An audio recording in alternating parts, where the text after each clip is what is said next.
Is this anything? All right. Anyways, long time no see, guys. This is CF, aka Krellos, and um, I hate the fact that my mind immediately goes to I'm back at it again. No, but I am back. And last time I streamed, we did a little talk about my current interests in Dungeons and Dragons, and I'm happy to say that interest has reached its at least partly its completion. In that, um, how can I say this? In that well, title of the thing, I completed my first D&D campaign. I've written two other ones, but this is the only one that actually was completed. Like the whole storyline, my players got to the end, saved the day, etc. They did it, and it was quite an interesting thing to see it go to completion. And I think my first two had the same amount of sessions, but did not reach that final. And actually, I think they got so close to the end each one, and now we're at it. Anyways, this is where I wrote it out. Both other campaigns are in here. Anyways, hi guys. There's art that goes with this. I put together like a whole binder and everything. It's a whole lot of stuff. But anyways, so here are like some examples of this note. So, no, hold on. That's actually from the first campaign. Storyboards from a thing. More storyboards. Here we go. The Goblin Busters is the name of this campaign, or the Goblin Problem. And how this campaign first started was me and the homeboys on a Discord that I hang out on sometimes. I convinced them to play D&D with me. Two of them have experience playing D&D. One of them is my good chum and brother, Tav, from Tabby Face TV, and he was also a player in my two other campaigns. But essentially, we kept making jokes about that. I think were like references to this running gag. I'm sure they probably stole it from somewhere, where I guess President Joe Biden wasn't doing anything about this goblin problem, and yeah, we just decided to turn that into a whole campaign. Um, Funny thing is, uh, essentially it was about this town that these four heroes or had four players this time, which is maybe the most amount of players ever had. Mostly I've ever had was two. But to be working with twice that size was incredible. Um, this all sounds pretty normal to most people, I would assume, but it was incredible to me. But anyways, um, so what came out, like I said, the inspiration was the idea of these four adventurers going into a town that was being that was experiencing problems with goblins and goblin encounters and sightings, and having a political leader that was refusing to do anything about it was the main inspiration for this. And I just started writing out the setting and the characters, the whole thing. I just kind of had the skeleton of everything. But then I decided to do an extra thing by having it set in the same world as my first campaign that I came up with.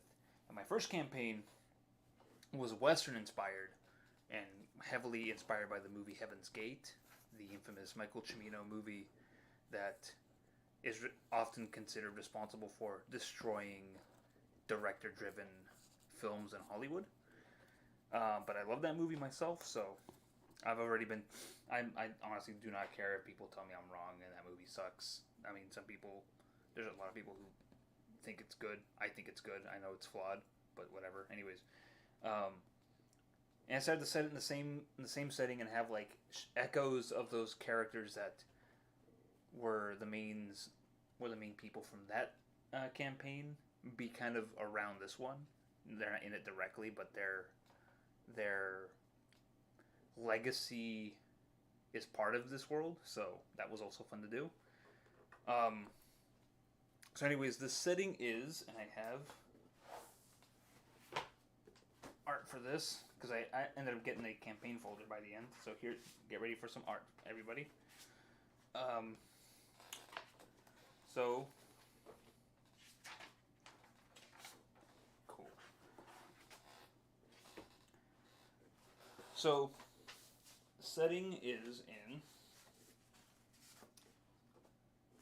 I guess, like 20 years, set 20 years in the future of my original campaign, in which a nobleman decided to expand his like territory, and it is kind of like inspired by the whole Lex Luthor from Superman the movie, the motion picture, whole like land grab thing, but instead of like collapsing. But instead of buying up a bunch of useless land and collapsing California to the sea, instead it's more about this nobleman deciding to hire a bunch of wizards to use planar magic to get people to like expand his territory, make him look like he has more land than he actually has. But it goes awry. Initially, they wanted to just like borrow land from like the Beastlands, Bitopia, and Elysium, but then they end up biting off more than they could chew. More land gets fused in with like the material plane in Faerun, which is the setting of this, and the like other planes got fused with it too, and did not take people very long to notice that there were a whole bunch that they were suddenly like they woke up and found a bunch of like land where there wasn't before, like entire cities and territories were like displaced by this new land, like this continent just became bigger, this island just popped out of nowhere, etc., etc., etc. Anyways, so people started expanding. That nobleman and his homies, his conjurer cronies, got caught and punished. Funnily enough, they got sent to Carcery, which manifested itself as an island off the Sword Coast, and is now like a penal colony essentially.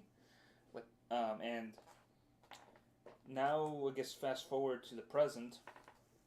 20 years have gone by. Some of these lands, like, it's the age of the railroad. That's the main way to get across these lands now. And deep in the heart of the Beastlands, which was the setting of the previous campaign, the one that happened right after this new expansion of land, this new land, whatever. In the deep pine barrens of them, our adventurers find themselves.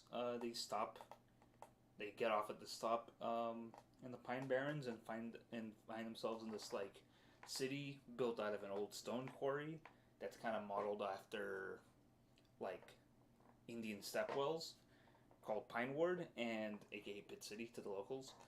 And they initially are just kind of stopping there. They're all on their own mission, but they all volunteer because a local farmer has had his daughter kidnapped by some creepy conjurer. And here are our cast of characters. So, Farmer Woodhawk here had his daughter kidnapped, and our heroes, who I will introduce in a second, set out to volunteer to help.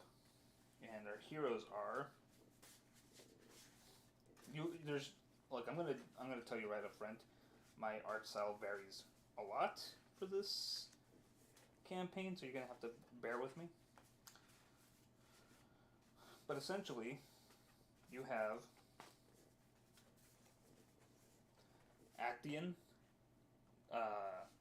the Goliath archer with the sailor background. He's on, unbeknownst to his companions, he's on the run from a powerful entity. Nihilus, and by archer I mean he's like his class is he's a fighter with the of the champion subclass. Nihilus, the human warlock, whose patron is a mysterious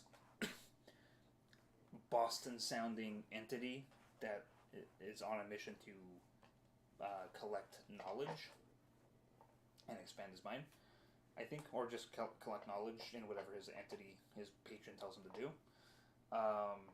Literally Kyojuro from Demon Slayer, but this time he's a half elf, also of the warlock, of the fighter class with the samurai subclass from Xanathars. I'll talk about that in a second. Also, Nihilus's patron is based off a Great Old One, so he's got all those perks and benefits.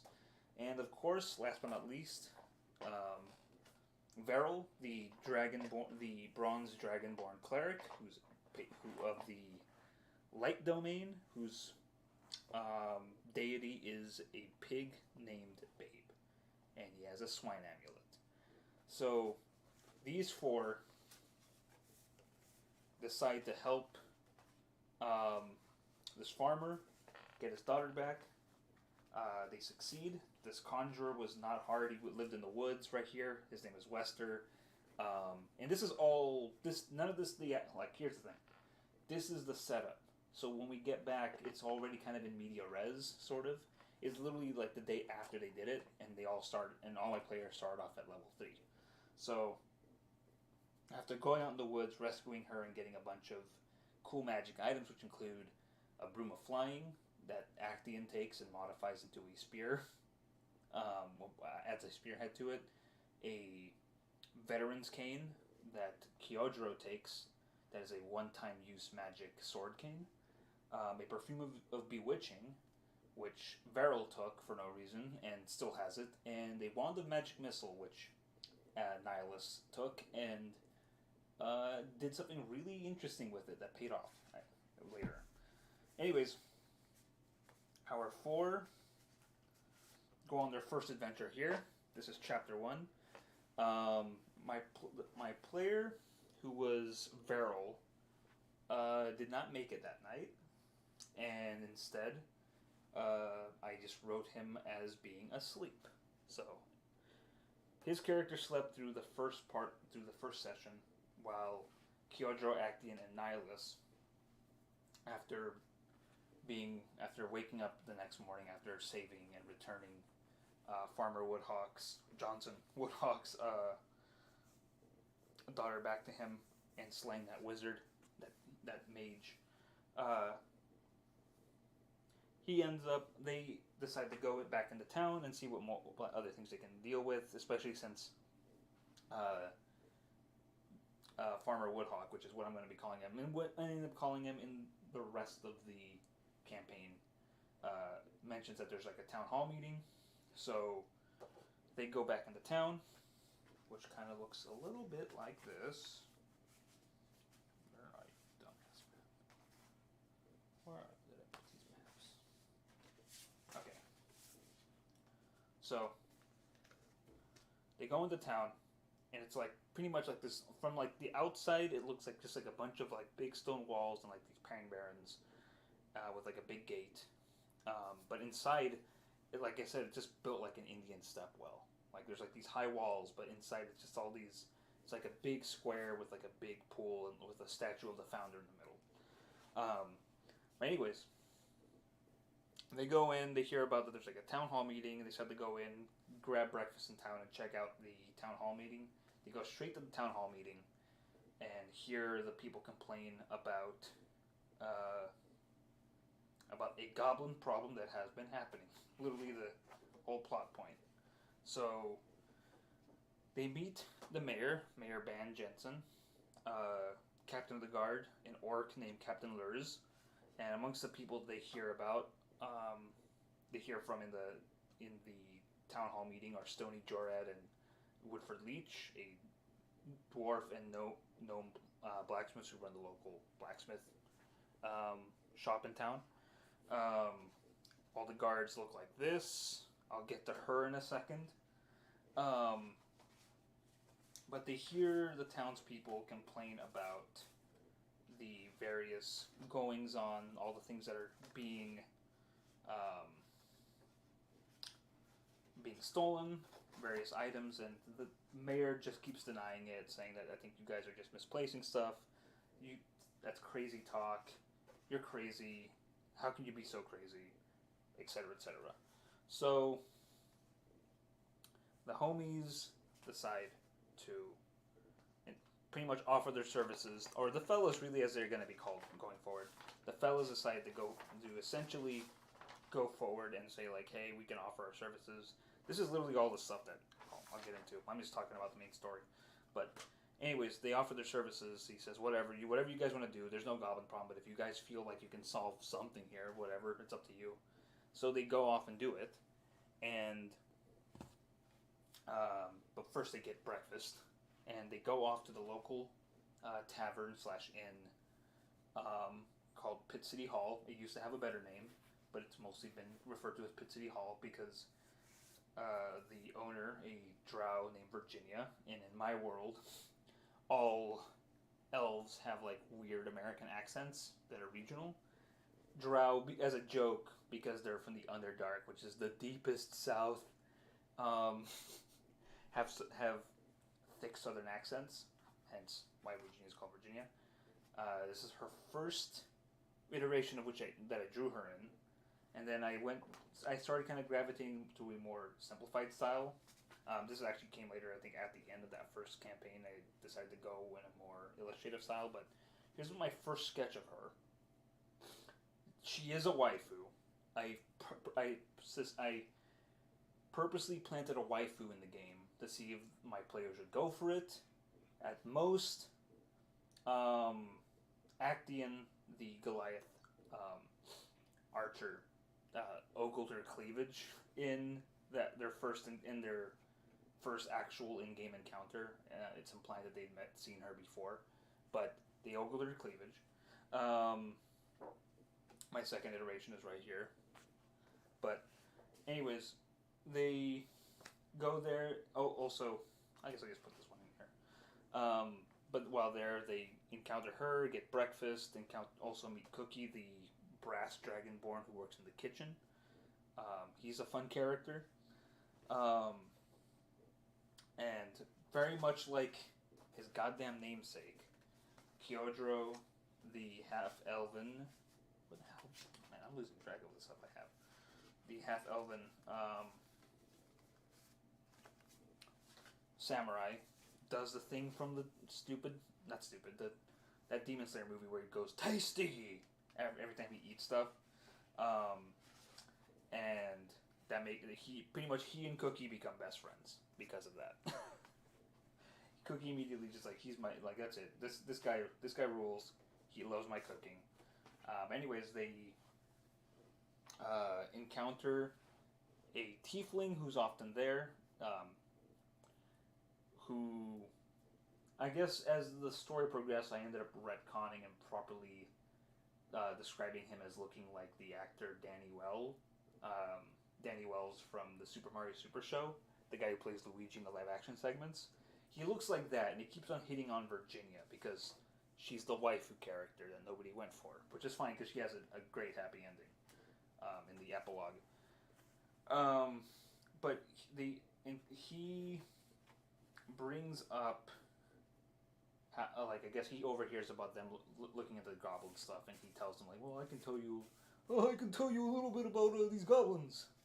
Initially, he just sounded more like your usual kind of like roguish kind of creep. He's like, I can tell you more about these goblins. When you live on the outskirts of society, you see a lot of things. But it turned to friggin' Luigi from the Super Show, for the animated segments. He also has a partner who is a halfling named Cornbread. This tiefling, his name is Sigrid, and his halfling partner is Cornbread.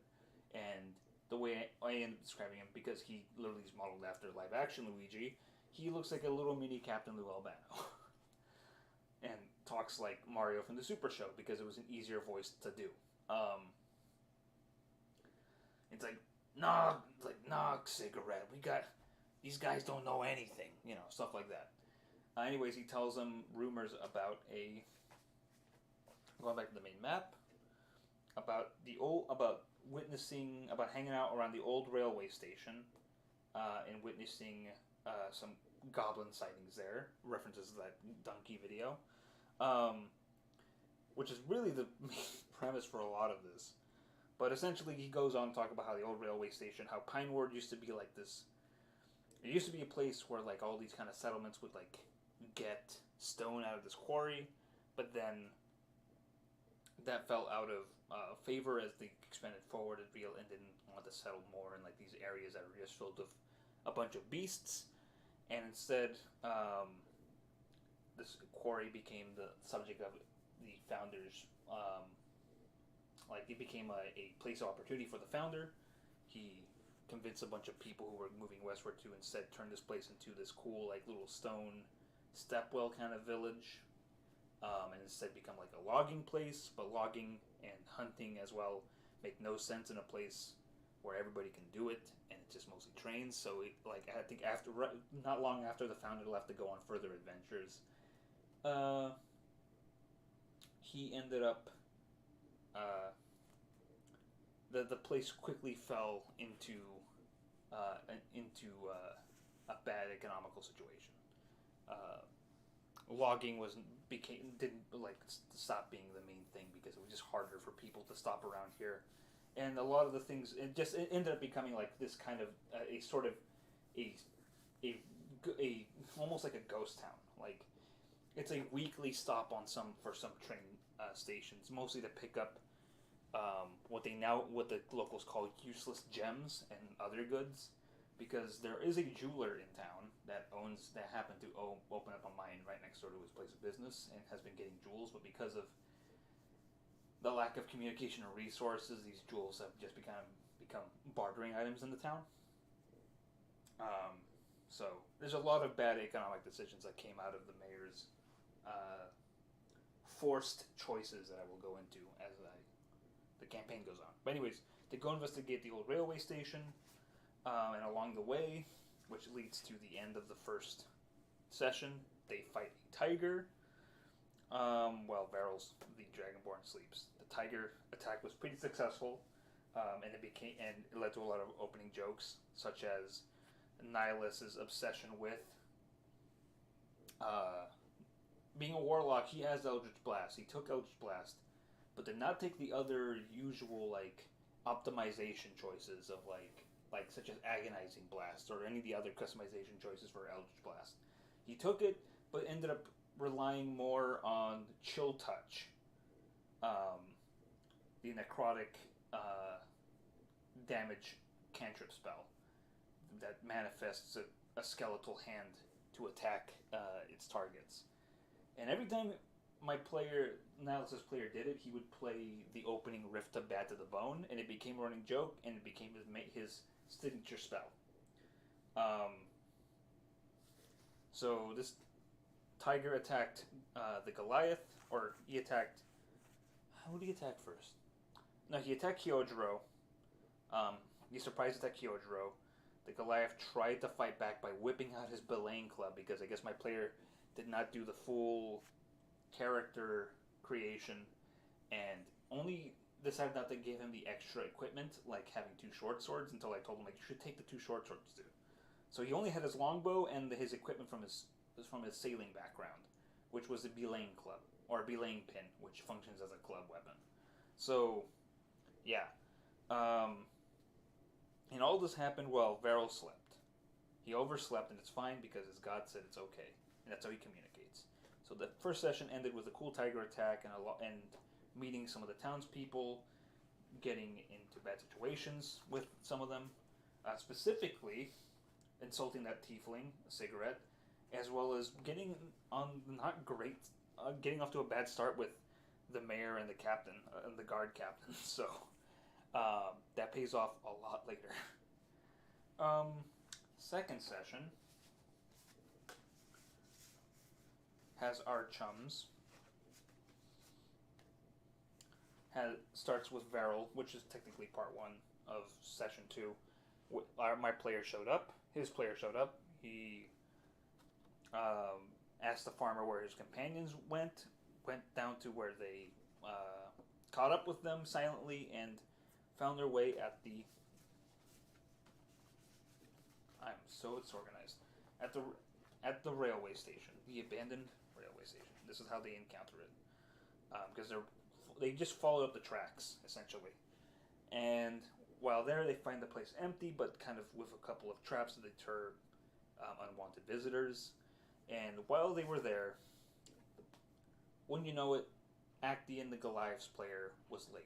So I didn't want to waste most of the session waiting for him, because I think these sessions that we had were very small. They had a very small window, and instead I decided to just have his character, because he showed up and then he had to go do a quick errand, and he ended up taking long. That quick one became much longer, so I just said Actian's character is in a daze. He's daydreaming and he's distracted. So while he waited outside, the remaining three went inside the abandoned railway station. To the front entrance, they spotted the tripwire and explored it. They found a hoard chest with a bunch of items that some of the people in that city hall mentioned were stolen. They said, bingo, this is the place, but there's no goblins. Nihilus used detect magic to look for any magical items or traps. He found something here I will get into. But then they hear a goblin, a small voice, a Cockney voice, because all these goblins have like these kind of gravelly Cockney accents. I think in the previous campaign,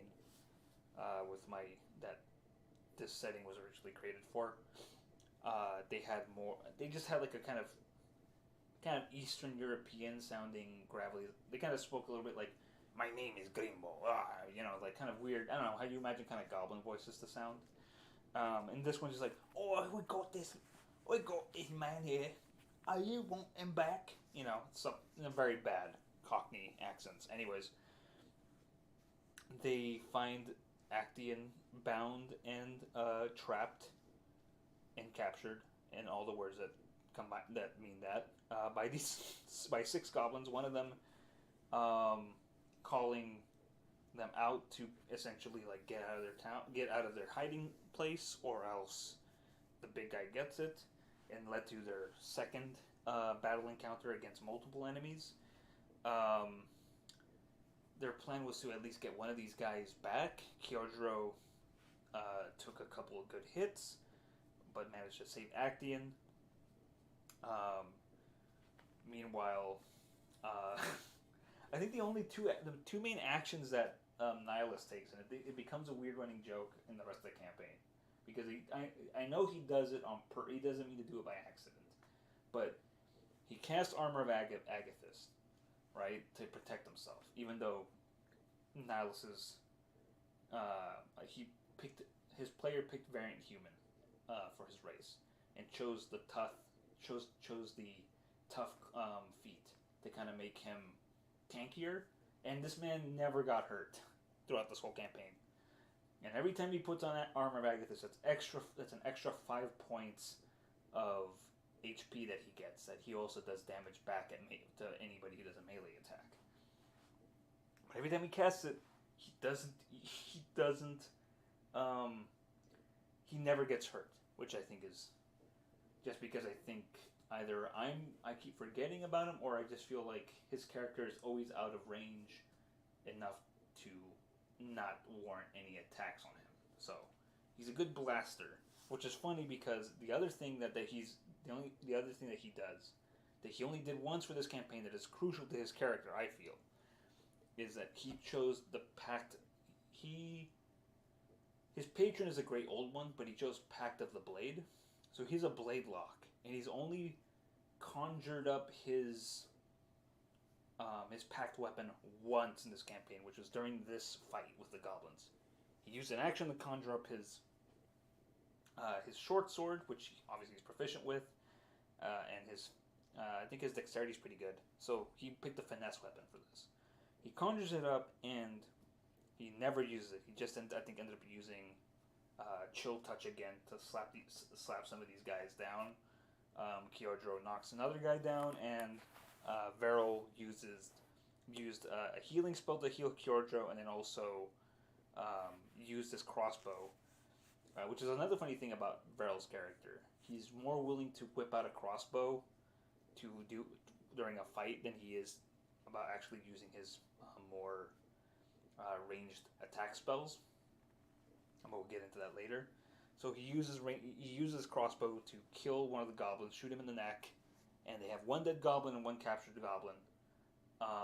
Actually, no, I think two captured goblins. Yeah, I think they knock out the goblin who was like calling them out near the entrance here, because essentially this fight was they're across here, right? So here's the window, and here's the scene with the captured Actian, right? This goblin is calling them out from outside here. Kyojuro goes over, like, obviously avoids the trap again. He knows where it's at. Gets into a close combat fight with these guys. The rest have cover, so these goblins can't shoot them with the arrow, or they could, but their AC is much higher.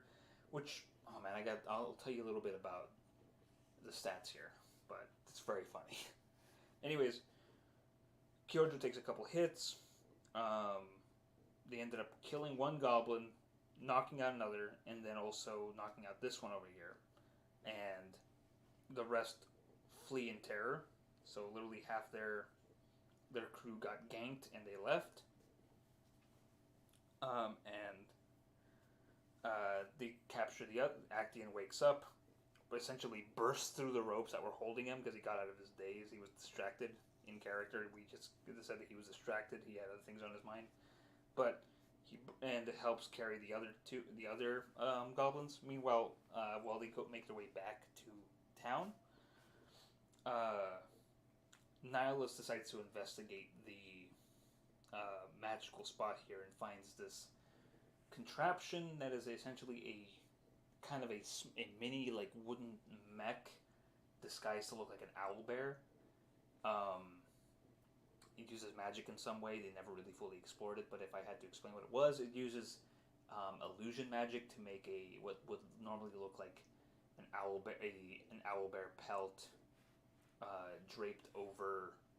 not draped over, but like put on top of this like wood and metal skeleton that could house like a few goblins inside, or maybe at least two. There's like illusion magic that makes it look like a real owlbear instead of a bad taxidermy version that moves around. So he finds it, tells the guys, Actian and Kyojuro use their mighty strength, because they're both strength-based fighters, to carry the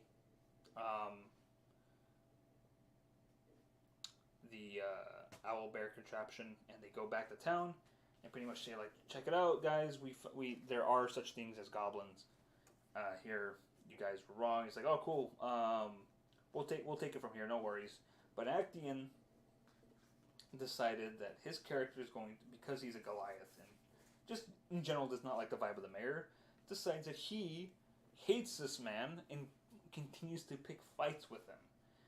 And said fights lead Actian into getting thrown into jail with the two goblins that they captured, the two living goblins.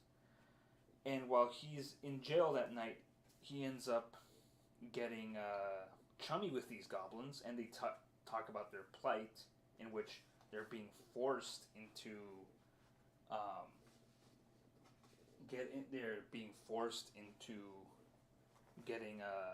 into theft, into committing thefts in Pit City, and eventually, what's the word I'm looking for? They're an evil hobgoblin essentially holds their queen, their leader, captive. Used a magic sword to maim a lot of them, their strongest warriors, and essentially has now forced them to committing these thefts in this town for whatever personal needs he needs them to do. So they're under his control, and he, I guess, hears them out mostly because he likes the idea that these guys are just like locals who like have who live nearby and are mostly been hunting, because Acting's whole deal is that he's like this Orion the Hunter type. So the fact that these goblins live off the land and hunt immediately endears them to him, and now sees him as his friends, even though one of them I'm sure hated him and like made him lose a bunch of his gruel that they were being served in jail, which is funny. So, while he spends the night in jail, the other three go back to the tavern, the Pit City Hall, and get a room there and then spend the night, because Kyojiro is half elf. He is completely like he'll just trance the night away while the other two actually go to sleep. And that session ends there, which leads to session 3, which is the climax of this. It's another animal attack, but essentially the next morning, Acton wakes up and finds his 2 goblin companions murdered, and he's suddenly being questioned about why he killed his cellmates in jail the way he did, and he says he didn't do it. In fact, he has a freak out and PTSD and pretty much almost becomes catatonic. At this point, the crew are now, I think, level 4.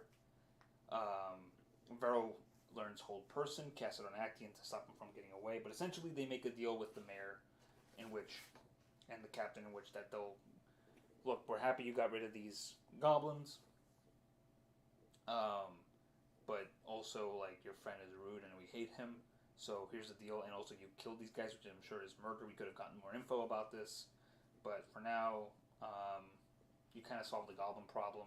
We'll send some of our guards to go investigate that area, but for now, how about you leave this town, never come back, and let us handle it from here. So they do, but instead of actually leaving, they go back to Farmer Woodhawk's farm. So they pretty much go like a mile north towards the trains, the train tracks, or where the train stops to drop them off, and pretty much start forming a plan to, one, find where the goblins are hiding, and 2, make peace with them to try to figure out what's going on, and then 3, cause a friggin' revolution. These guys decided that they were going to find a way to overthrow the mayor because he sucks and they hate him, by pretty much like turning the town against him, which wouldn't be hard because the town already kind of hates him. So that leads to them deciding that Acting kind of getting out of his weird funk, decides that he's going to, a good idea to maybe like make peace with these goblins is to go and like find like tribute, maybe like, because they're hunters, let's find an animal, kill it, and bring it as like a tribute, to like make peace with them, show like, hey, we mean no harm, look, we even got you this thing, to which so they all agree and they go hunting, and in their hunt they find a nice little like stream to like shower in. The 2 fighters decide to pretty much strip down naked and like go in and like start showering or start cleaning themselves in it. And during that fight, during their little beach episode, as my players called it, a giant constrictor snake shows up, tries to constrict Kyojiro, I think, or Acting, constricts one of them, fails, and then they immediately start fighting this thing, and it decides, and actually I turn it into a chase. It's swimming upstream, trying to avoid them, while the companions, the fellows, decide to like hunt down. They manage to do that, and it wasn't really much of a fight. They just kind of like murder this thing, and they just chase it down and like do a bunch of damage to it, including Nihilus's signature chill touch. Some shenanigans happened afterwards. There was a scene during the tiger bid where they like try to skin and eat the tiger meat, and Actian kept rolling low on his survival checks for it, and ended up like skinning the tiger, like making the tiger skin very bad, but also not cooking the meat, the tiger meat very well. And the same thing happens here. They manage to like pull the snake skin off, but oh my god, actually I just remembered now too. So they have like 60 feet worth of like snakes or like snake meat, or like I think it was 30 feet. I said in the session, but I think like I looked it up later. It's like 60. But they took half the meat, hung it in a tree, and when they did it, they couldn't roll enough high enough strength, aside being strength based like fighters with like proficiencies in athletics to like hang up and to raise and hang up the snake meat, and it took Nihilus again, because I think the same thing happened when they tried to wake up Varel in the first session, and it took Nihilus having a really good roll to like essentially a character with almost like I don't think a negative score in his strength. I think he did have a negative score, but like he rolled very high and managed to like do what these guys couldn't do and are supposed to do. But anyways, they couldn't they couldn't put that snake meat up in the tree to like make sure wild animals wouldn't eat it, and ended up leaving and ended up having to rely on everybody to like put it up, and then took the rest back to the farm to like kind of prep it and like take it to these goblins, and also because of the low rolls Acton had been getting, he deferred pulling the teeth out of the snake, which they did nothing with, by the way. They wanted to pull the teeth out of the head of the giant snake that they cut off, and they let Varel do it because I guess Varel has proficiency in survival stuff because he has an Outlander background, funnily enough. So yeah, there's a bunch of dumb little hijinks and bad rolls and funny rolls that happen there, but that session ended there. Ended with Nihilus trying to convince the farmer, going off to convince Farmer Woodhawk to let them borrow his donkey cart to essentially to carry all like this 15 pounds of snake meat and skin back to these goblins. So next session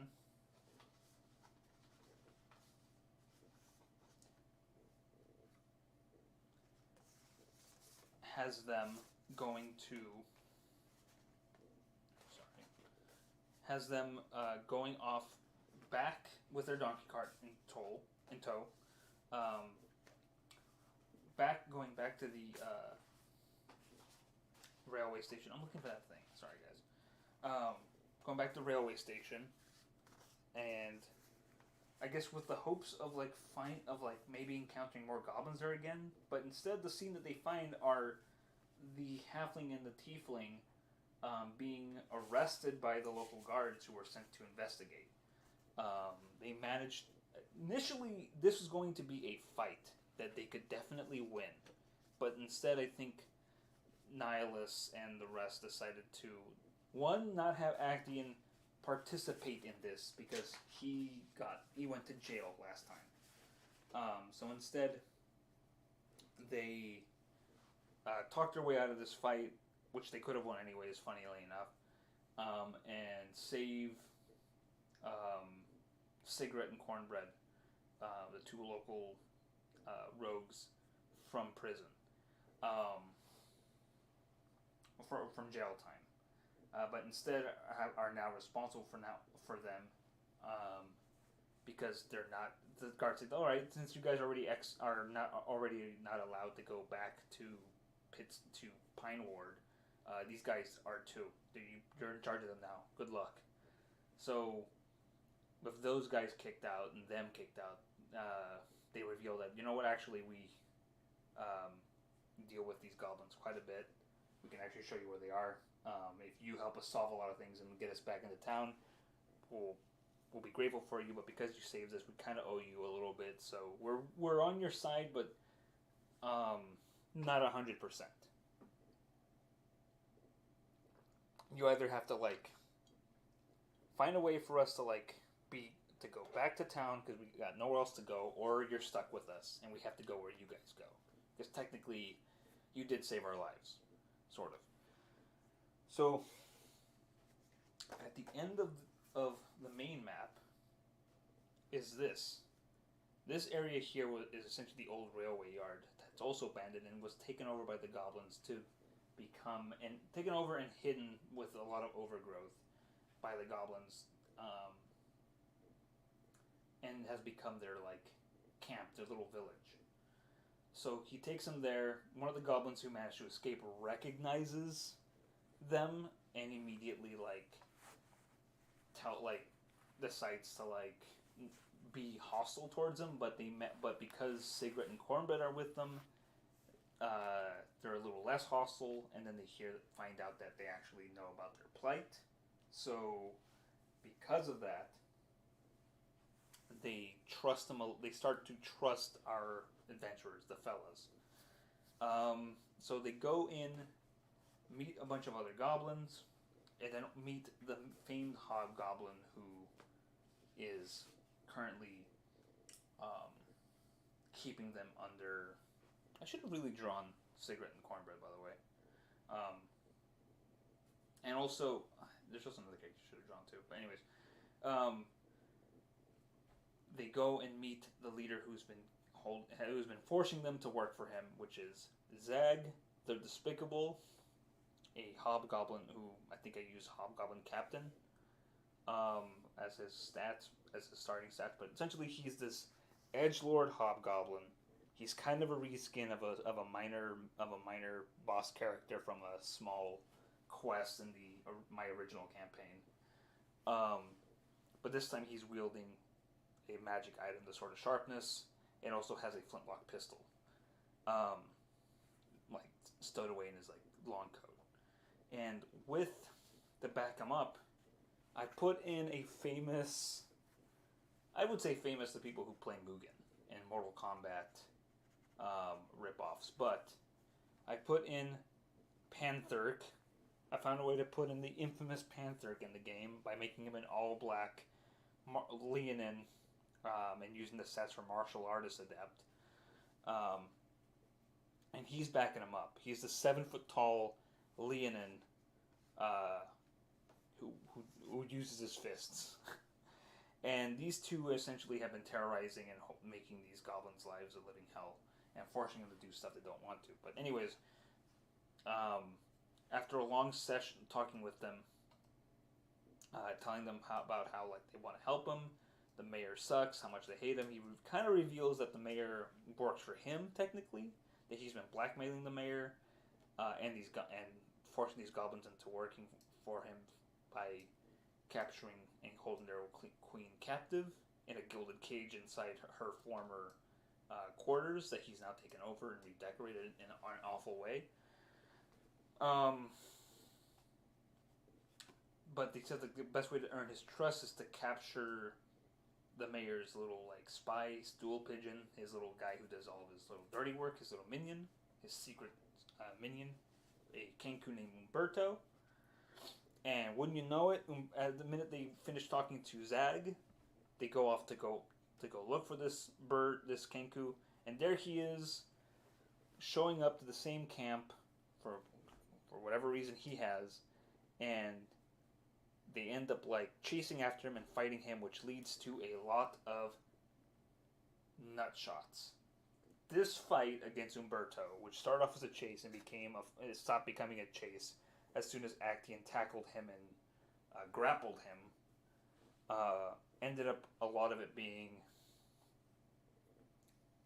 attacks to the nuts. They just subdued him by hitting him with chill touch, inflict wounds, and then a longsword flat tap or flat slap against his crotch area, while Actian tried to punch him and kept missing and ended up hitting the ground and whiffing his hits. It's very funny. Kyojo's player Tav ended up laughing a stupid amount every time a nut shot was given, but most of the damage was done with Veryl's inflict wounds attack. So, with Umberto captured, they head back to Zag, and that's where the session ended there. The next session they had the fellas essentially start their long process of conspiring with the goblins on their plan to overthrow Zag and get their queen back. Use another version of that. I used a gel print plate to make these instead of watercolor. I've been practicing with other art mediums. And essentially what happened was they interrogated Umberto. And tortured him. They found out that the mayor sent him to murder and assassinate, to like murder those goblins that Actian shared a cell with and frame Actian, and then was going, and then I guess had just assumed that these guys would like left town, and then to kind of make peace with Zag, decided to like sent him to tell him message like, hey, your goblins got caught. It wasn't me. These random adventurers decided to be like good guys and ended up causing trouble. I told them no, stop, don't do it, but they didn't listen to me, and this is what happened. We're sorry, but it won't happen again. I kicked them out. No worries. But instead, they got there first, made peace with the goblins, and also convinced Zag that he's they're on his side. So now, with Zag finding that new info and deciding to come up with a new plan, he tells them, "All right, you're on my side. I trust you guys. Hang out here, and tomorrow we'll talk about our next moves." He goes off to retire, and the crew and the fellas take a short rest. During the short rest, the main leader of the shaman, of the goblins, while their queen is captured and has been kind of creating subterfuge, sort of, decides to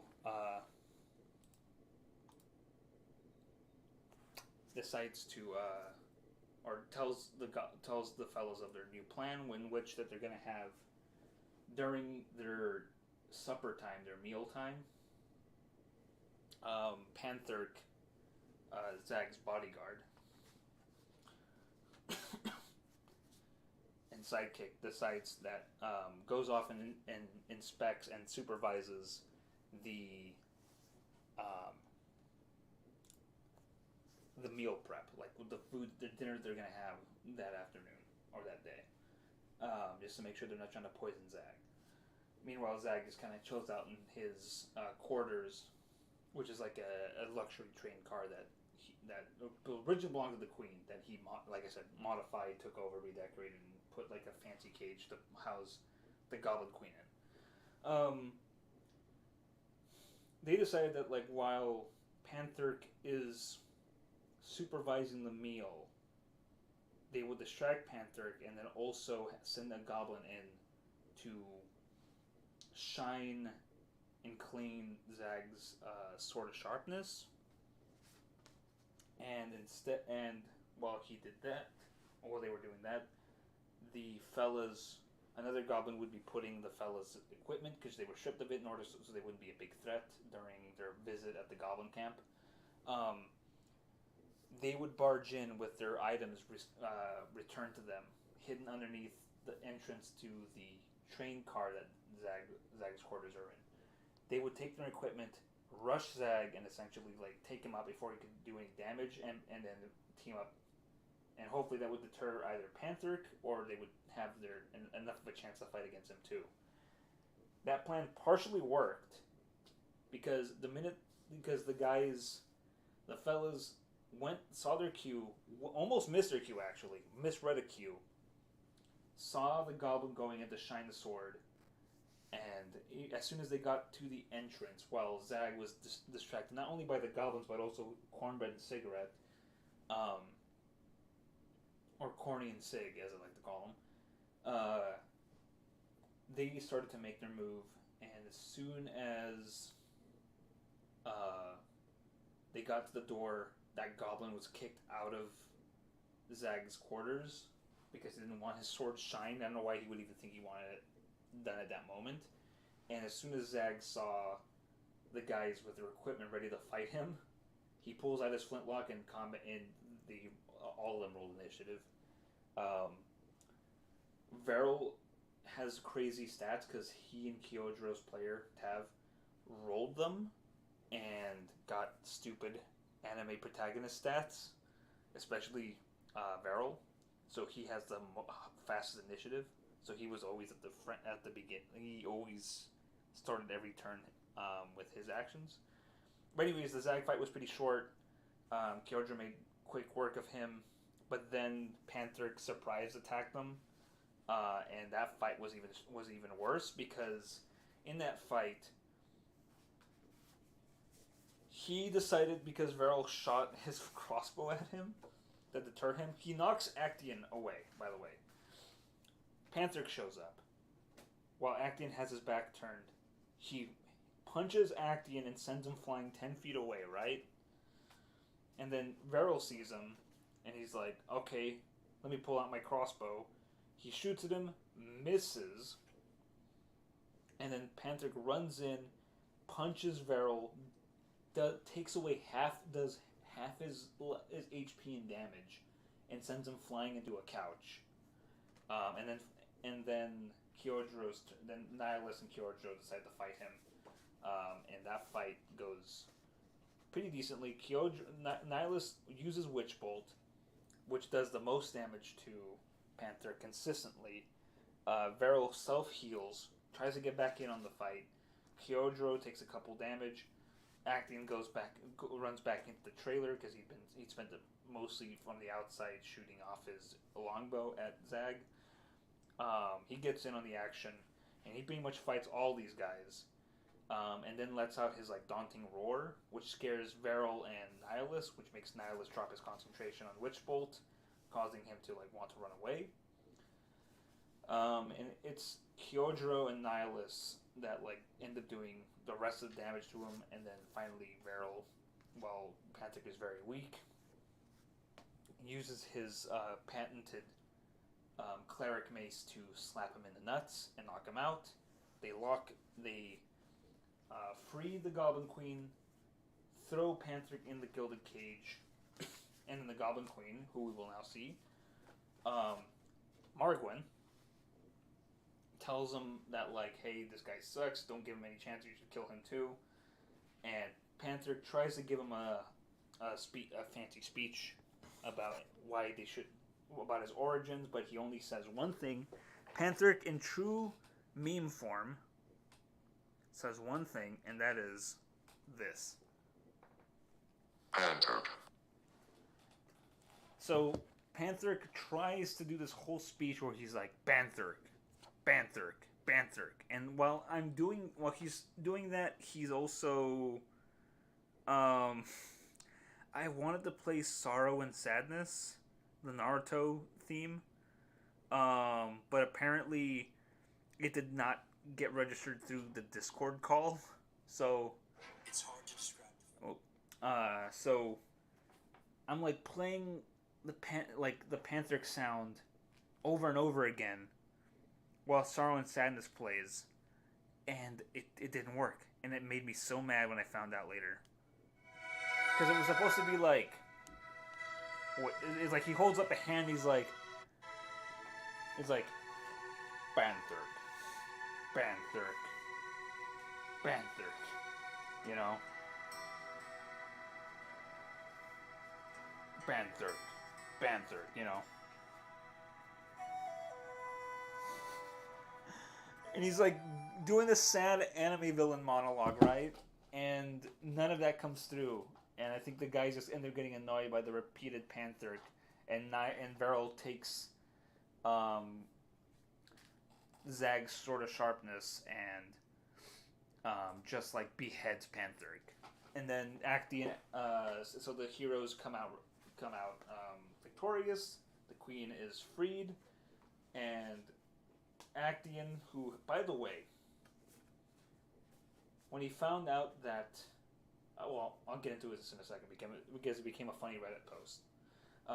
Actian asks the shaman if he could take Panther's severed head, take the skin off and make it into a cool belt buckle or belt. So, which is the second most psychotic thing acting has done in this campaign. The first being his hatred towards Umberto the Kenku. Because apparently Actian decided that because Umberto framed him and also framed him for murdering his friends, his new friends, he decided that this bird, this Kenku, needed to fry. He needed to get it.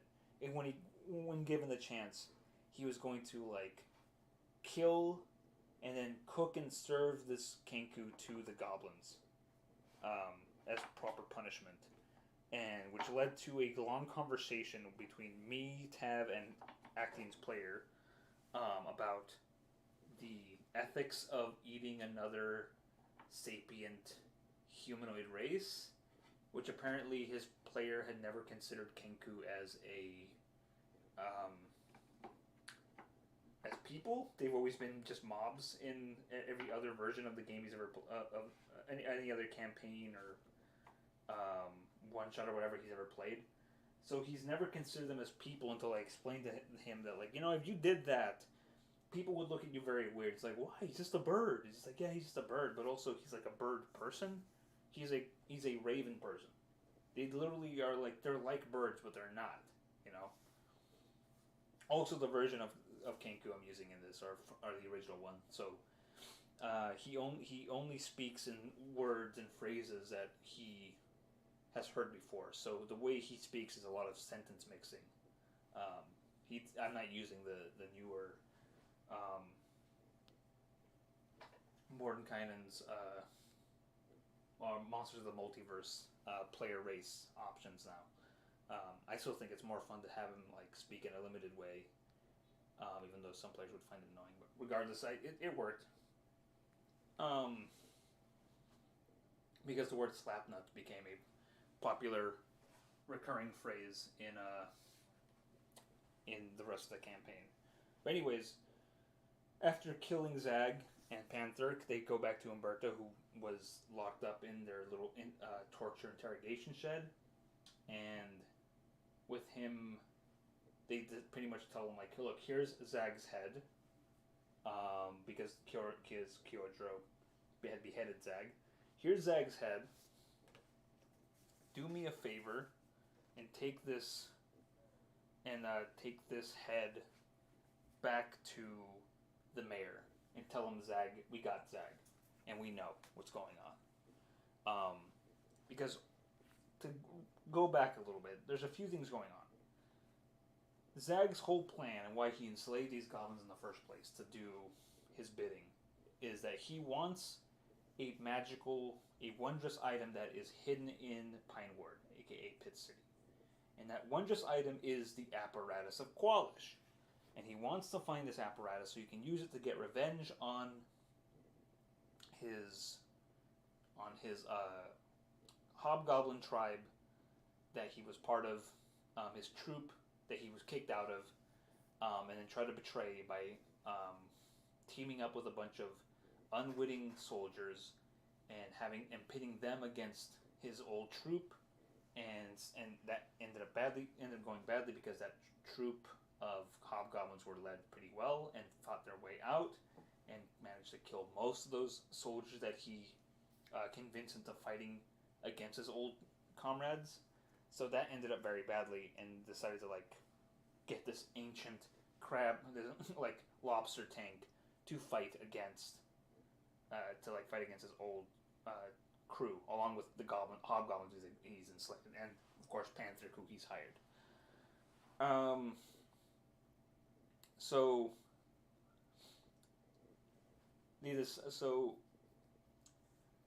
essentially they tell him hey, tell your boss that we know what's going on, and tell him that the deed is done, and more things are coming. Essentially, the Goblin Queen thanks them, hands them a bunch of loot, and they go back to the um, to Farmer Woodhawk's barn to um,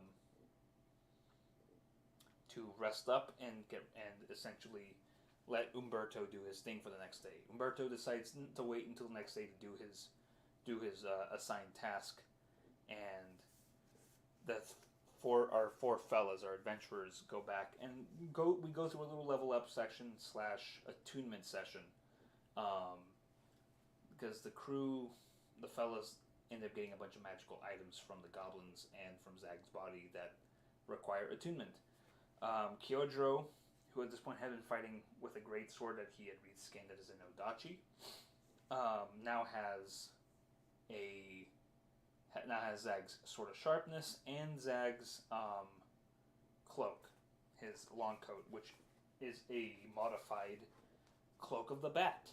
So he learns how to fly with that, as well as like learn how to use the Sword of Sharpness. Actian receives a potion of resistance along with a bag of beans from the shaman as thanks. The bag of beans have 8 beans in them. He's really excited about trying them out and seeing what they do. Nihilist took Zag's flintlock pistol and also received, also while he was digging through Zag's quarters, found his journal, which revealed a lot of his plan that I just said, as well as finding some sending stones that were originally ordered by the mayor as a way to increase communication with them and the rest of civilization, as well as a marble elephant and an alchemy jug. Veril was given a... What did Veril get? Oh, he got a potion of greater healing, and that was the only magical item that he claimed. And then there's a bunch of like loot that they got, random loot that I got from the random loot generator. And what else? And pretty much they spend the whole day attuning and finding things out. Veril just kind of goes to sleep. And then after a day of doing that, as well as Kyojiro training Emily, the farmer's daughter that they saved before the beginning of the session, she becomes close to them, and Kyojiro decides to start kind of like training her as like a student, and gives her the longsword that used to be the veteran's cane. And essentially what he practices with the Sword of Sharpness, which he renames the Great Edge, along with his Cloak of the Bat, or the Long Coat of the Bat. She learns how to use a longsword, so she could protect her family one day. So they end their day learning all those things, and then the next day happens. Then next morning happens. The farmer and Emily, his daughter, go into town to go sell some of their wares, specifically their potato farmers. They go in to go do that and see if there's any if Umberto actually did what he did. See if there's any like new things that have come about that. While the fellows just kind of wait around. Also, Sigrid and Cornbread are part of the team now. They're now like 100% with them. In fact, to the point where, as I said earlier, Nihilus had a Wand of Magic Missile. That Wand of Magic Missile is something that he gave to Cornbread, the halfling, as a sign of like trust and respect. And he ain't, just because he's on like the street urchin-y side, doesn't mean he's not a person of honor and respect as well. So now they've got an ally who has a magic weapon to like help them fight just in case it happens, and they do need that. So while the group of 6 wait for any news, Acton decides to try out his one of the beans from the bag of beans, and he ends up growing 6 shriekers out of the ground, and the guys end up fighting these screaming giant man-sized mushrooms, and that leads to some fun. But then Emily comes back and tells them like, "Hey, like, my dad's in trouble. The town's under attack. We need your help now." So they run. So the six run off to go see what's up, and they make their way towards Pit City. And for this, because I knew their spacing was important, and also because the player who Acting's player had a hard time with like me describing locations. Up until then, I had not worked with a map outside of stuff like this. But for this case, I did draw a grid map. So for this gridded map, I essentially like dictated where they were and where everything was going on. And this apparatus was around here. The team finds out that not only is the apparatus like doing stuff, but it's also casting some cloud spells. Specifically, Incendiary Cloud was maybe used earlier. A Cloud of Daggers is definitely being used to block the main entrance, so they split off. Actian, Sig, and Varel pretty much go straight in go into directly meet the apparatus of Qualish. Well, Cornbread, Kyojiro, Nihilus, and Cornbread go towards the west end and try to like maybe attack it from behind, and they end up making some interesting choices because Actian, Varel, and Cornbread and Sig end up like taking the most damage from it. I gotta drink a bit of water first. So, first off, they immediately find Farmer Woodhawk's body. He had been hit. His body's like burnt, and there's like another person's body's there. One of the characters they encountered in the first session at the tavern was this orangutan and his owner. The orangutan's name is Bobo. The owner's name is forever lost to time because he's dead. I guess he was trying to buy some potatoes or deal with buying some potatoes from Farmer Woodhawk, and then the attack happened. He managed to save Emily, but lost his life, but couldn't save his own, as well as Bobo's owner. Bobo, the orangutan, is fine. He was scared, but luckily Actian, Varel, and Sig get him out of there before he can get further hurt by the apparatus. Sig, because he's now really good friends with them, decides to use the help action to give advantage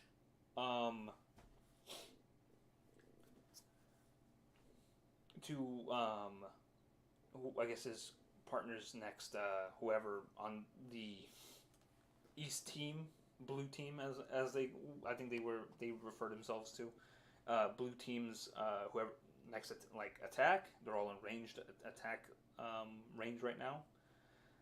And Varel uses one of his fancy new spells he gets from the Light Domain, which is Fireball. Fireball does a lot of damage to the apparatus. But Actian, rather than follow it up with one of his attacks, because he now has advantage on his attack rolls are, decides to instead to pick up Bobo and run back and get him to safety. So Cigarette wasted a help action. And meanwhile, Red Team slowly makes their way around to catch up to the apparatus. They kind of, instead of, I guess, going down the steps, which I think would have been shorter, and then going back up this way, they just kind of dash along here and then just kind of try to dash this way. It would have been easier if they just kind of jumped down, maybe, try to go this way, but whatever. It is what it is, because especially since, despite me trying to convince Tav, Kyojo's player, to take a ranged weapon, he insisted that because his character is based off of this anime character, he would not have a ranged weapon. So, while most of the action is happening here, Nihilus is trying to figure out a way to kind of get close enough to the action to try to cast Witch Bolt again or do other range attacks on him. Cornbread, meanwhile, the guards, there are 10 of them that manage to consistently do a little bit of damage with their crossbows against the apparatus, along with like Cigarette as he gets close, along with Cornbread as he gets closer to the apparatus in this area as their turns progress. Begins to do consistent damage with his wand of magic missiles. Meanwhile, the apparatus on its turn gets closer to Actian and Varel, manages to like knock out Denny, or not Denny, sorry, that's a reveal later. Manages to knock out Cigarette with a single crab claw attack, which he doesn't die, but luckily Varel is able to revive him and give him back some more health, and make his way away from that. But then the apparatus, who they figure is being driven by Umberto, because the voice coming out of it initially sounds like the mayor, but then it sounds like sentence mixed versions of what they said to Umberto earlier, like a day or two before, during their encounters with him. They realize, oh wait, that's Umberto piloting this thing. He manages to cast Cloud Kill on Actian and Varel.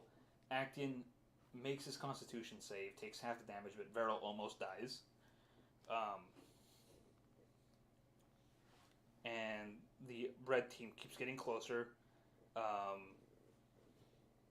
Like I said, the guards and Cornbread do consistent damage with their wand of magic missiles and their crossbows. Actian uses his longbow to do some damage. Varel tries to I can't remember what. I think he uses most of his actions to try to heal himself as well as like his party, but ends up all he ends up doing is you try to self-preserve, which I think is funny. I think Varel's player was traumatized from his encounter with Panther, and now he's focusing on trying to save himself. But Actian pretty much decides to just like go toe to toe with this apparatus head on. So he just walked towards it, and as part of the apparatus's actions, it just straight up walks towards Actian, meets him, and attacks him. He hits Actian with one of its claws. Actian tanks it like a champ, but then, and I think uses his like, I think he uses his stone's endurance after Cloud Kill to kind of reduce some of that damage. But then, because at this point the apparatus have been taking a lot of consistent damage from the guards and from Cornbread,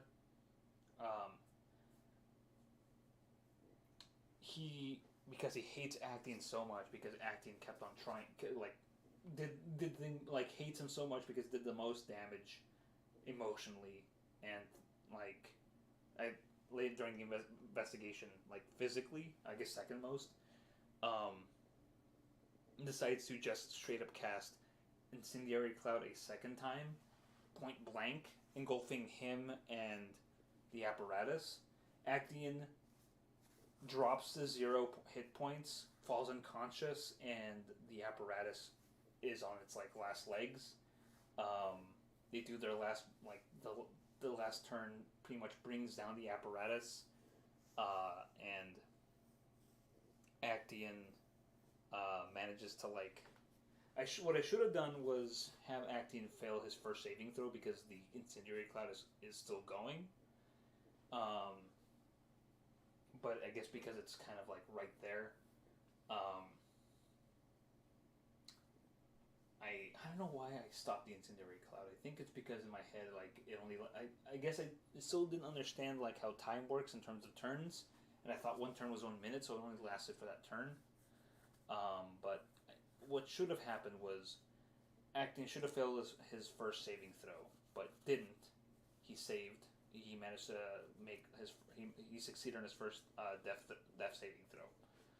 And... the apparatus should have like essentially deactivated and fallen apart, which it did. It's actually the Incendiary Cloud should have like damaged should have like finished off the apparatus and started hurting Umberto inside of it. But instead, I think it just it just the spell ended. I can't remember why I did it. It was pretty hectic at the time, and the rest of the crew just pretty much jump in, attack the um, like just jump in, attack the try to like open it up. I think Denny tries to like not Denny, Cigarette tries to like. I try to give them clues to like find the hidden latch and roll like investigation rolls to like find that hatch to like open it up, but like and it would have succeeded, but Cigarette like because he wasn't told to investigate it, just used a nat 20 attack roll to like damage it a little bit.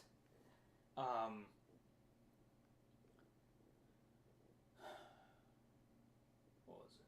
But instead, um, I think Umberto opens the apparatus himself, sees that the entrance is sees that he's surrounded by Kyojuro and the rest of the fellas, and he goes in, and Kyojuro fights him like inside the apparatus. He prevents Umberto the Kenku from like escaping, and Umberto uses it as a last ditch effort, casts using an amulet that he has on him to cast Cloud of Daggers a second time, shreds up, like, pretty much not only damages Kyojuro greatly, but also ends up, like, knocking himself out in the or, like, damaging himself greatly. And Kyojuro just uses his next attack move, his next attack action to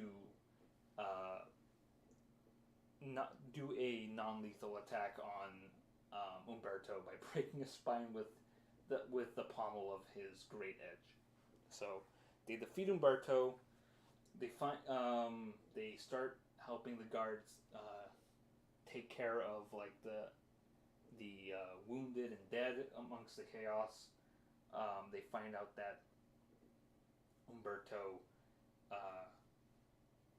killed the mayor like as soon as he came back into town, and then like spent the rest of the night, and then like discovered that did I draw it in? Hold on a sec. Found out that the mayor had like an amulet that came with a job, and then the amulet allows him to cast all these cloud spells, which include Incendiary Cloud, Cloud of Daggers, Fog Cloud, and Cloud Kill. I think those are the ones. He essentially admits his crimes. He killed the mayor. Stumbles upon like where they were hiding the apparatus, the thing that Zag was looking for. Finds out that the mayor has like this magic amulet, attunes to it. Finds out how the apparatus works, and the next morning, while Emily and her dad are in town, looking to hear of any of their attempts at like starting a revolution, or even if like Umberto did his job or not succeeded, end up getting caught in like this attack by him, because Umberto essentially his whole thing was going to be he was going to use the apparatus to try to get revenge on the fellas, but instead ended up getting into this huge fight with the town guard, and then they came to him. So the town thanks them. Atkin did not die. He was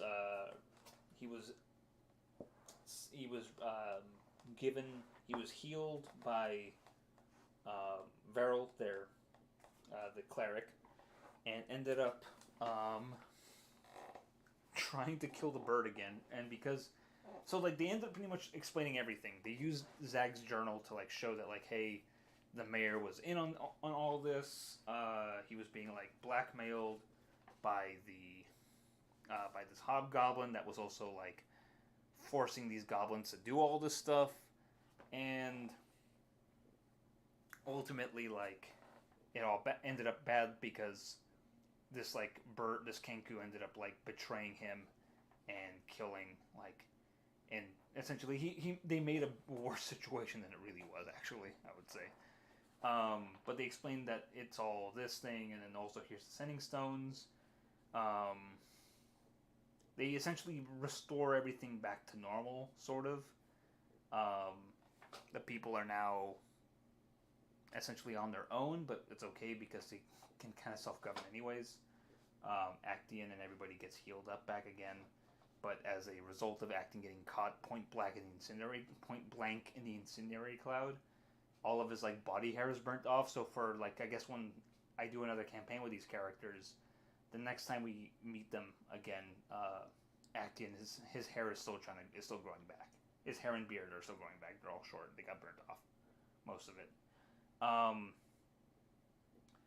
But so everybody got some like free loot from as payment and as a reward for helping them, and I just kind of essentially everything was essentially kind of like sent back to normal. No more goblin problem. The goblins are now free to do what they want, and they won't mess with the town ever again. As thank you for getting their queen back and rescuing them from Zag and Panther. What else? Oh yeah. Nihilus, who'd been in town because of the presence of these magical items. Specifically, his patron was leading him to try to find out about the apparatus himself. After fighting and defeating the apparatus, he presses his orb, which is his spellcasting focus, and how he communicates with his patron, against it, and steals whatever magic was left in that item, as a way to like never have it fall into the wrong hands again. So that's kind of cool. And essentially, everybody just kind of comes out of it all right. The only person who didn't come out of it all right was Emily, because she lost her dad after he tried to save her from getting burnt up by the incendiary cloud. There's a funny story about that, and I will go into it in a second. But Kyojiro tries to convince her to like join them on their adventure, or on their further adventures, but she chooses not to because she doesn't want their farm to like fall to be abandoned in disrepair and leave her legacy and the only thing she has left to remember about her dad. So she decides to stay behind, and the two urchins that they befriended, Cornbread and Cigarette, decide, you know what, we should start over, make a legitimate living. Well, we don't know much about no farming, but this little girl's pretty cool, and her dad was a cool guy because he took us in along with you guys. So you know what, we're gonna stay behind and help this little girl, and she's 16, so she's not a little girl. We're gonna help this teenage girl on her farm. So they stay behind, and they pretty much they stay behind and help her run the farm. And our adventurers get back on the train when it comes back. I guess they hang out there for about a week, and then once it's time for the train to come through, they get on it and go on further adventures down the road into the west. See what further things they could find in the new baseland, and see where the end of the line goes. So, which brings me to a lot of things that could and should have happened. I've already brought up some of them. Like, for example, the death of Johnson Woodhawk. What I helped a lot of my players, because some of them were first timers, pick, especially the spellcasters, because literally the two first time players chose spellcasting classes, and I had to explain the usage of a lot of these spells that went with it, specifically like what some of them do and their utility. Same as usage. I don't know why I repeated that again, but so I had to explain what a lot of them do, and especially for the cleric, in terms of like choosing which spells that were utility and which ones were for like healing or and like attack and AoE. Like, it's funny, it's he's lucky that as a cleric his domain spells are free and he always knows them. But for like the warlock, I did a thing that I had done early in the earlier game, because there was a warlock character in my first campaign that I wrote that I played with my brothers, and his patron was an archfey, specifically a green hag that had forced him into servitude. And I decided, like, I always found it interesting that that although warlocks had like the least amount of spell slots, but always could always cast their spells at the highest level that they knew, um, they didn't get their patron spells for free. So I thought, like, wouldn't it be interesting for them to automatically know it? And I think second time around, I did that with Nihilus's spell list. I realized why those are that they become part of the spell list as options to pick, but not ones that they automatically know, because spell slots are precious commodities for warlocks. They don't know many. They don't have many of them. So in between short rests, they have to be very picky about which spells they want to take to go with to like go to for what they want to know essentially. Um, so, but in this case, I still let my warlock have all these things. But again, it was just too much things for him to know anyways because he would only really cast Armor of Agathis, Witch Bolt, and Chill Touch, even though he had Unseen Servant along with Eldritch Blast, which I think did manage to work a few times, and I think he took Prestidigitation, which also he used in a creative way during the Pantheric fight that I gave to him as a kind of form of inspiration. Inspiration reward, sorry. But anyways, back to knowing spells and how to utilize them. To kind of help ease things, I genuinely told Veryl's player that here's a game breaker that I'm letting you do. Take Mending and take Gentle Repose and then take Revivify when you get it. And I will let you have that. And when it came time for, I guess after we finished the campaign, it occurred to me like, oh wait, because Veryl did ask, could I use Revivify on Johnson Woodhawk, on the farmer, on Emily's dad? And I said, he's been dead for longer than a minute. It's not going to work. So, but then I remembered afterwards, like, oh, wait a minute, actually, I told him the next day, it's like, actually, if you use Gentle Repose and then Revivify, you could have had it. You could have brought him back to life. And he laughed because it was so... They could have, like, given this little girl back her dad, and I'd forgotten, he'd forgotten, but it was something that he was going to remember in the long run, hopefully. And I told him, like, if Emily, like, because they also asked me, like, what some things would have happened if certain things didn't happen. Like, the whole climax of this campaign occurred because the way they treated and, like, tortured this Kenku in a prior session. And I just straight up told him, like, if you didn't harass Umberto the way you did, that would not have, like, you would have just had, like, the rest of the campaign after you killed Zag and Panther would have been a campaign of subversion and subterfuge and, like, espionage. It would have been about, like, creating this revolution like you guys want to do. Like, because you repeatedly hit this bird person in the nuts, because you hit this Kenku in the nuts a lot. You let this hobgoblin torture him. You let the big fella Actian throttle him and continue to threaten to eat him and do worse things to him. He ended up hating you guys. So when you sent him away to tell the mayor that they killed the hobgoblin responsible for all of the things going on, he decided he had had enough. He was going to kill his boss for putting him in the first situation, or in that situation in the first place, and then find a way to get revenge on you guys. And of course, all those things just dropped right into his lap when he realized that, oh, cool, here's this cool machine and this like cool amulet. I'm going to kill these guys for real now. So they caused a lot of their own problems, honestly, and they're lucky that they never told the town that if they'd never done this to this dumb bird, or to this dumb Kenku, it would have never happened.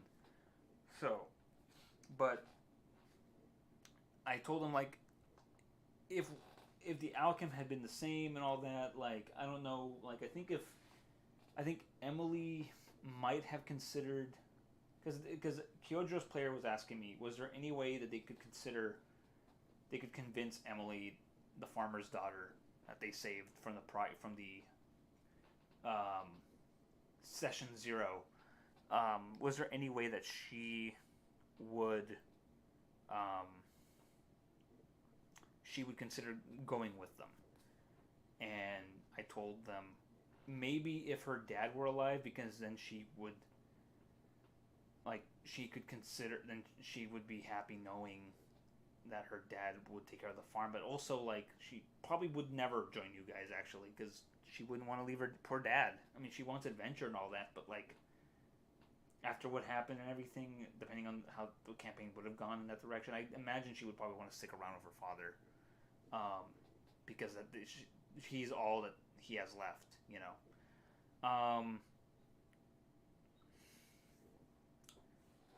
What else happened? Some things that I had to like deal with were um, differentiating actions because during the final battle, I had to explain to Kyojo's player that we just get like an extra attack does not count as an action because extra attack only works when you take the attack action. He thought he could use an extra attack after he did the dash action, which was not true. So he took the dash action, used his action surge to grab Nihilus's spare crossbow, which he never uses, to fire a long range attack on the apparatus during the fight. He ends up missing, but then I had to explain to him like, no, you did, you know, I had to explain a couple things. There's also a couple things I made mistakes about, like for example, time. I was not 100% on. I keep forgetting that a minute is 10 rounds. So technically every round is 6 seconds. So for 10 rounds,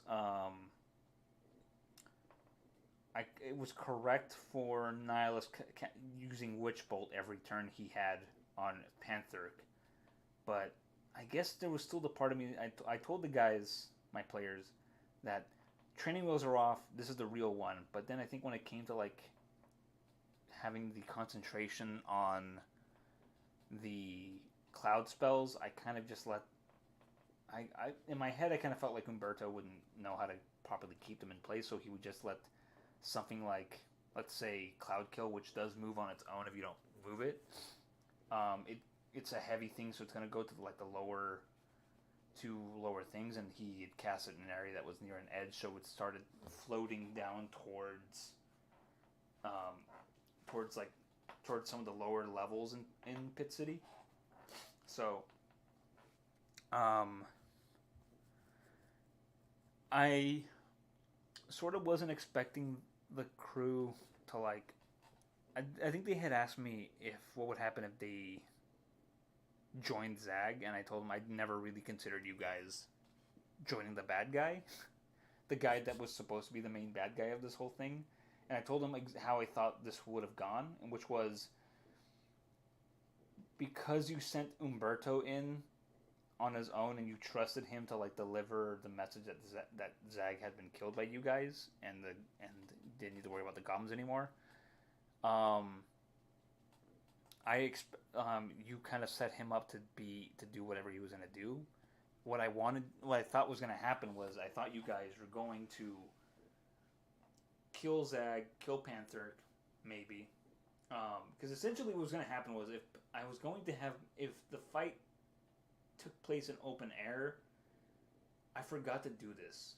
There are a few things I forgot to do. One, which was, I forgot that Zag had a multi-attack. So he could have attacked him and Nihilus and Varel, or Varel rather, on his turns. Or maybe even just attack Kyojuro twice, because that was the main person he was fighting and focusing on. I forgot to do that, and then I forgot that as soon as Pantheric's health went down to a certain point, he was going to try to run away and escape. And if he escaped, he was going to head back into town. I'm going to tell the guys this. If he had escaped, he was going to head back into town and essentially hold the mayor hostage. And it was going to be them versus Panthric in the city. And it was going to be kind of like a rescue mission. And maybe they were going to like have to figure out a way to like convince the guards that like, hey, we're on your side. Look, the goblin problem is solved. Look, and I was hoping that they would themselves be the ones to deliver Zag's head or body to the mayor. I always think of the scene from Mad Max Fury Road at the end, if you haven't seen that movie yet, where they go back in Morton Joe's car and then present his like dead body to show that like they defeated him and that his power was no more. I got a quick drink.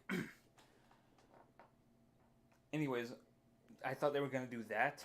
They were gonna show up with Zag's dead body, and then some of the goblins in tow that showed they were peaceful and they meant no harm and they were sorry, and they were gonna bring all the loot they were gonna return. And then, of course, they would have to, like, fight Panthric if he had gotten away. But if they killed Panthric and still did that, the campaign would have ended right then and there. And then they would have essentially, like, revealed that the mayor was in cahoots with them, was being blackmailed, and was also was responsible for a lot of bad things that had been going on. And he was going to get kicked out and put into jail, or at the very least exiled and banished from Pit City, and probably him and Umberto, if he, because considering that he was gonna stay alive, because he wasn't going to like die, in this case, if that had happened, him and Umberto would go on their merry way, but then become maybe return later and become recurring villains against the fellas. Instead, what would happen is a character that I had introduced that I described as looking like Joaquin Phoenix. To the point where I had named this like random town guard who was super loyal to the mayor to the point where they called him a simp.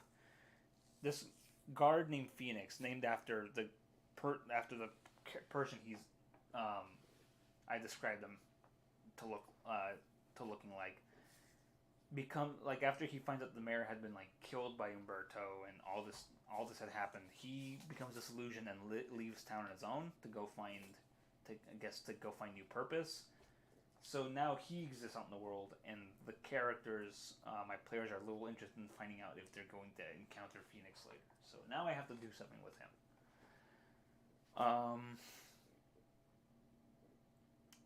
What else? Another bit of waifu bait that I did put in was Margwyn. So I'm going to talk a little bit about some of the designs choices. This is the initial drawing I did of Margwyn, and I didn't like it a lot because I also didn't ink it. Initially it was all done with like pencil and I wasn't a big fan, and then I did a second drawing that I kind of messed up because I started drawing her little like tea set in the background. This is kind of what she looks like inside the cage. She has like, Zag gives her like a little stupid like funny like fancy tea set as a way for her to like be entertained or whatever. But essentially, like initially I liked the second drawing more because of the inking. But then once I went back and inked the first drawing, I kind of liked that more. But I talked to my players about the difficulties of having to draw and design a small character. I am a fan of these kind of cute / sexy goblin designs that have become popular on like Twitter and various parts of the internet in terms of like cute / waifu designs. So I decided to like make a potential goblin waifu. I patterned a lot of her, like I think her top is patterned off of this one goblin character that is from an artist comic that I saw a comic dub on YouTube for. I can't remember the name of the artist offhand, but they inspired that kind of torn top, but then the rest of her, like her little like loincloth or whatever, that's inspired. I don't know, for some reason I got this inspiration of like, I thought of like incorporating elements of Deja Thoris from the John Carter of Mars stories. And then I added all these kind of extra jewels around her to kind of show that she likes luxurious things. She's a queen. I avoided the term princess because I thought princess is too obvious, and she's the leader of these goblins, so she's a queen. Um, I think my biggest challenge was try to not make her look too childlike.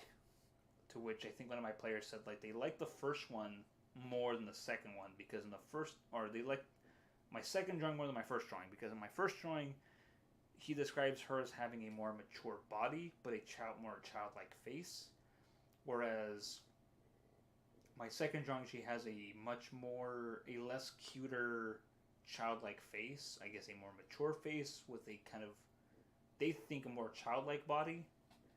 Honestly, I couldn't tell the difference. I just thought like maybe this one I made her less cute than this one. I think I was trying to go for making her look less childlike, which I agree.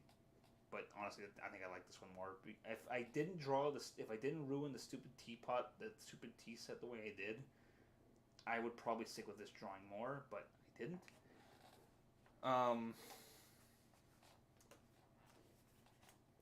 Some of the designs, I thought I had drawn him with like his amulet, but I remembered that the amulet was going to be an item in the first campaign I wrote, because also the apparatus is from that too.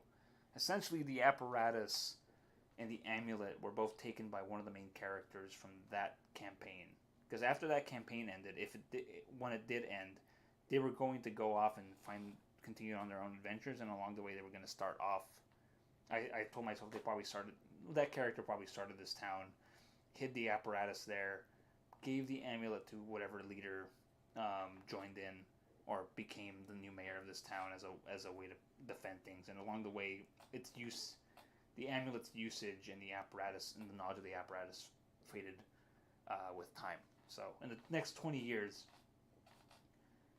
the mayor's whatever town leader was elected, whoever was the mayor, forgot that the amulet can be used to cast cloud spells at a certain disadvantage, along with the fact that there's like this huge crab tank hidden underneath the city hall.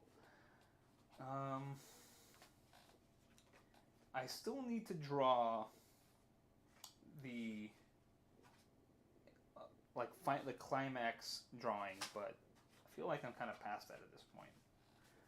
But here are some characters that were introduced at the very end because they did not spend a lot of time, as well as characters that did not get the chance to meet.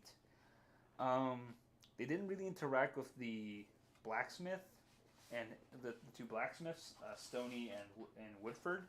These guys, they didn't really interact with like the baker, the butcher, the trader, or the jewelers, or the Coopers for that matter. They also ended up only interacting with the potion the potion shop owner / alchemist, Mariah Pikereach, who is a wood elf. Only at the end because she was the one applying medicine and like potions to the people who were wounded during the big battle at the end. There's another half elf that was always who was always doing odd jobs, looking for work in the tavern that they never got to properly interact with, as well as some like random latchkey kid that I wanted to throw in there that they never interacted. Instead, they ended up interacting with Cigarette and Cornbread, the two local urchin / vagrants that were there, whose names they learn at the very end. Cigarette's real name is Denny, and Cornbread's real name is Lewin. So, Denny the tiefling and Lewin the halfling, and they just end up looking like the friggin' Mario Brothers in the epilogue, because everyone wanted at the end of the campaign, everybody wanted to know what happened to everyone. Emily took over the farm. She and it became her own, with Denny and Lewin, formerly Cigarette and Cornbread, respectively, becoming her close friends and confidants, kind of like some cool uncles, living with her. Denny ends up, after years of not years, but many times of trying to woo Virginia, after becoming a respectable working person, she finally gets his attention, his his attention's reciprocated, like, or whatever the word is, like his affections get returned. She finally sees him in a new light and settles down with him. Um, Cookie's still around. He's happy. He's got new confidence and because of Kyojiro's love of his food. Everybody goes pretty much back to normal.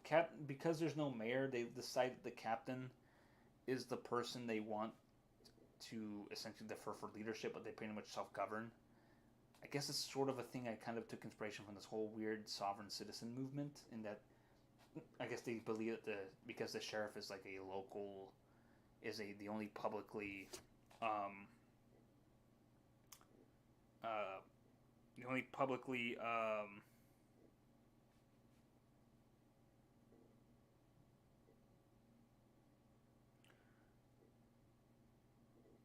I guess the only officially publicly elected official. Sorry, I was reading a thing quickly. Um, is that he? I guess they kind of defer anything because also his experience as a leader in like with like his military experience, et cetera. So he becomes the main person for leadership, but otherwise the town just kind of governs himself. Um, the town, because they have their sending stones back, becomes a ends up getting a second economic boom because now they have a place to trade all their once useless gems that they mined out of the mine. I don't know why I always refer to them like that, but I guess in my head I like the idea that these people have all this valuable stuff that because they can't get rid of it as much, its value got lost. But now that they have more access to the outside world yet again, um, they end up like it becomes a mining town and gets its second boom there, economic boom, because it becomes a place for people to go and trade and buy and get a hold of like gemstones. The local, the once abandoned railway station gets back into use, but because the goblins had taken over the railway yard and made it into their camp, they want to be on good terms with the town again, and because of how grateful they were to like the fellas, the four fellas, they decide that they were going to instead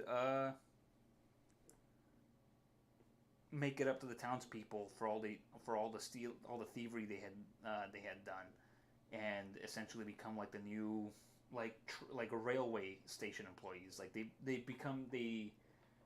clear out all like they start to clean up and take care of all the trains and I guess learn how to use like work of trains and like return the railway yard back to its original use.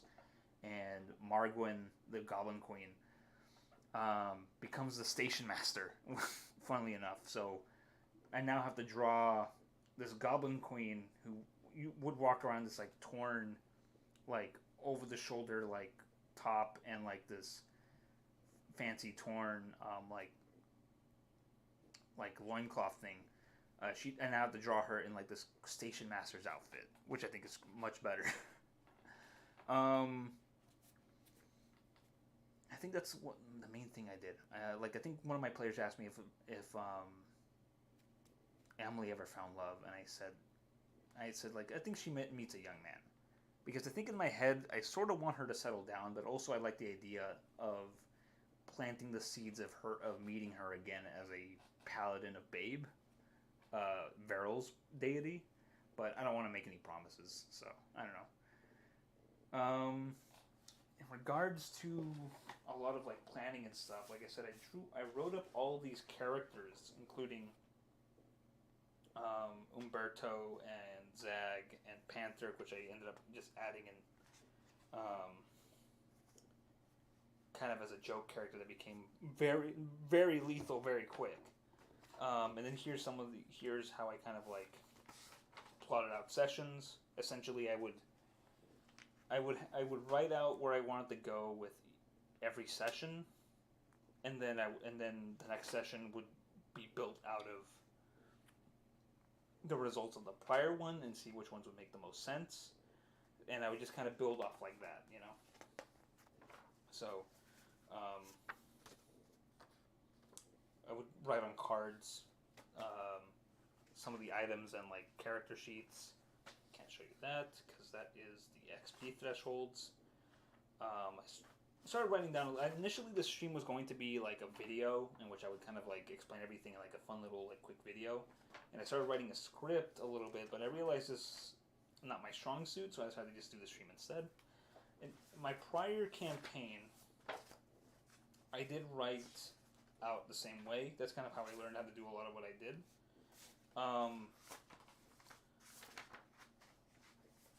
Including writing notes on a typewriter. If you notice, some of these notes that I took were typed out on a typewriter. I have a little travel typewriter under my bed that I bring out. I want to slowly fill up this composition book with the rest of the campaign, because then I want to transition towards doing everything in this binder. Because in this binder, I have Umberto's character sheet here, which, by the way, he was a level 7 rogue with the assassin subclass. And he was a very hard encounter. In fact, when he frames acting for murder in jail, in the town jail, if acting rolled a high enough perception, he could notice that what he was doing, and that meant a fight. But it was also a fight that acting probably could not win because of how quick he is. Here's some graph sheets that graph paper that I had to write, that I had to take. What else? Yeah, I'm trying to transition towards this to kind of organize things. I like the idea of a binder more. As for designing characters, because, as somebody who has, I don't want to call myself a character designer, but obviously makes art, thought I was going to become an illustrator one day, and so I'd have kind of transitioned towards doing a lot of other stuff. I played around with a lot of character design stuff. Like, initially I thought I was going to draw everything like this, but then I kind of remembered the joy I got out of the way I drew the latter half of my the Russian animation stuff I did for Fist the Barf Star. And I thought I would do a lot of the characters this way because, so initially, like I said, I drew Virginia, the drow, the tavern owner, like this. And then I started drawing all the characters like this. But then I switched when I started drawing the characters for like a little, like, I guess as a way to like commemorate every little chapter that we completed. I started drawing them like this first, and then I started kind of adding more details, and you get stuff. Then you get these illustrations to commemorate every session, and obviously went more towards this style. And I guess it was because I was in between trying to figure out, which also you get this as well, but then you also get simplified versions like this, kind of in between. Anyways, it's big to do. I guess I was trying to figure out what I was more comfortable with, because there are times where I feel like this is a pretty good drawing of Pantheric. This Virginia drawing is one of the best things I've ever done, because those boobies are great. But then also when I wanted to draw Umberto getting like whacked, getting his pee-pee whacked, I wanted to do it in this style, but I realized I wasn't just kind of feeling it, I wasn't feeling motivated to do it like that. So I kind of split the difference in having it be more cartoonish and simplified like this, but then also having elements like this in it. So, because also when I started drawing all the portraits for the characters, I did it on like a whiteboard, and I also Initially drew Nihilus in this style because I know his player would appreciate having it done in a more traditional, um, more kind of semi-realist illustration style, something that has more detail in it. Um, so obviously, like going from that, because I would do that to like not to appease him, but to kind of make something that he could enjoy, because this is more art that he likes a little. I don't want to say he likes more, but I want to kind of do his character justice by giving him more detail like this, based off of his description, and then obviously would do the take that I prefer initially. I did all the characters like this originally. Kyojuro, Tav's character, um, had another had an initial design. I had two different ink pens, which honestly would fit better with these ones. But for some reason, I keep deferring back to this version more than the original version that I drew. Because in this one, I used a different pen. I used a more thicker pen line. But I guess this one just kind of looked a little better, so I stuck with that, even though it makes him kind of stick out in comparison to his comrades, which are more like this. Actian and Vero were drawn with a bamboo reed pen, and I think Kyojuro was drawn with a thicker, like kind of calligraphy pen. But so you know what? Interestingly enough, so was Pantheric. Pantheric was also drawn with a calligraphy pen that I had, along with this image of Umberto getting his pee-pee whacked.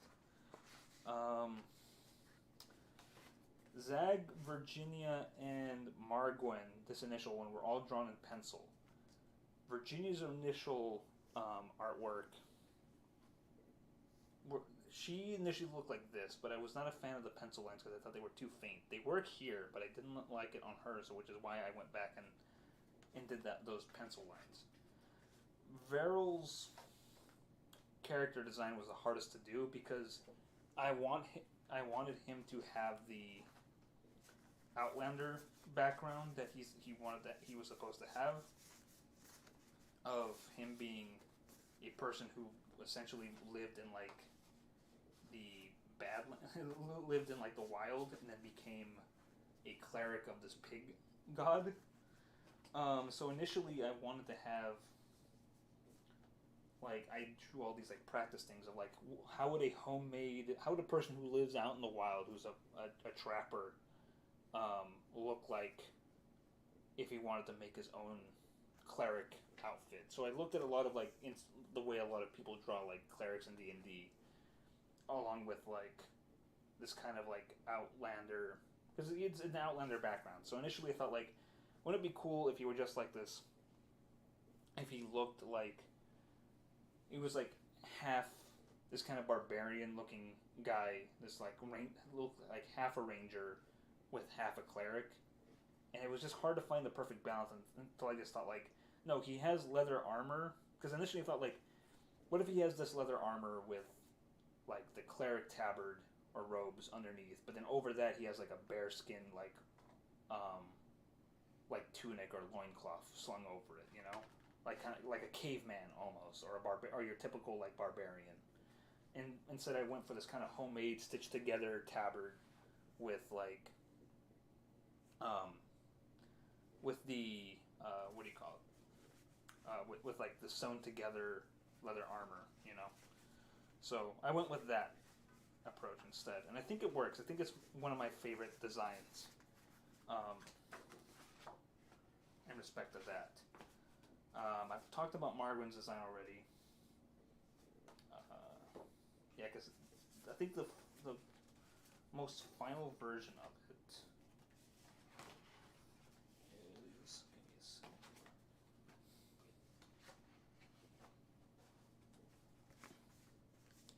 is, this one, just for comparison.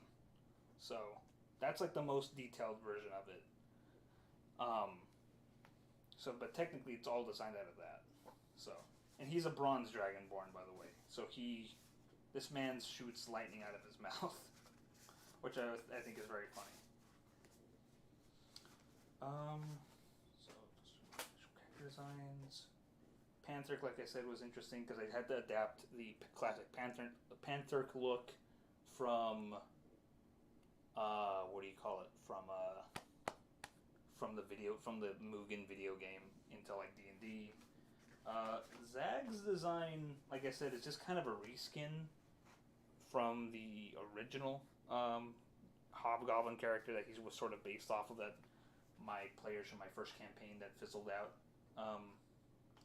fought. When that one, he had just a regular katana that I gave like an extra property to kind of match, like, I guess katanas in real life. If you I guess it's a finesse weapon. It's a long sword with a finesse property, but so it's like a rapier. So you could use it one-handed or two-handed. It's versatile. It's finesse. It's versatile, and but if you roll a critical fail, if you roll a 1 on it, it breaks in half. So okay, and then so to talk about like the last illustration I did for like the last big session, which was their fight against Pantherk and Zag. Here's the initial like stencils. I've been working with a gel plate printing. I thought it'd be fun to do it. So what I did was I made the stencils for their faces in the middle, and it should have looked like this, but for some reason I put them two to the side. For some reason this image wasn't gonna fit right in the middle here.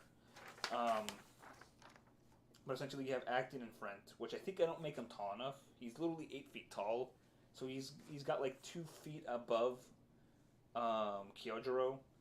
Varel is the shortest member of the team, with Nihilus right in the middle there. But I don't know. I do like how this looks. So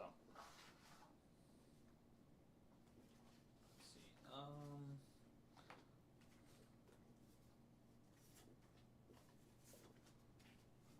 The maps, like I said, I started doing because as like visual aids for the crew. But I kind of fell off with it. I did draw like the full map, and then I would do the graph paper map for Pine Ward, aka Pit City. There was supposed to be another map for the Goblin compound, but by the time I realized that I wanted to draw it, I realized the team were probably not going to return to it. So that's that. Simplified versions of that. Here I have other character designs, or some other like interesting character attempts. Here's like another doodle sketch I did. The goblins that were Actian's friends in the prison. Bobo the orangutan that I was kind of hoping they would adopt and be part of the team eventually, but he ended up joining Emily Woodhawk's farm along with Denny and Lewin, aka Cigarette and Cornbread. So he ended up not being part of the team ultimately, which is fine. I had other designs for Margwin, like when I wanted to do. So she has a simplified design. I was doing some like drawing practice. Here's some more simplified Virginia and another attempt at drawing Ban. I think I kind of like this one a little bit more than the finalized one. But I think these two came second. But I did draw Margwin twice. Once with yellow coloring to kind of match the monster manual colors, and then of course the classic green goblin one, which I kind of like a lot for this one.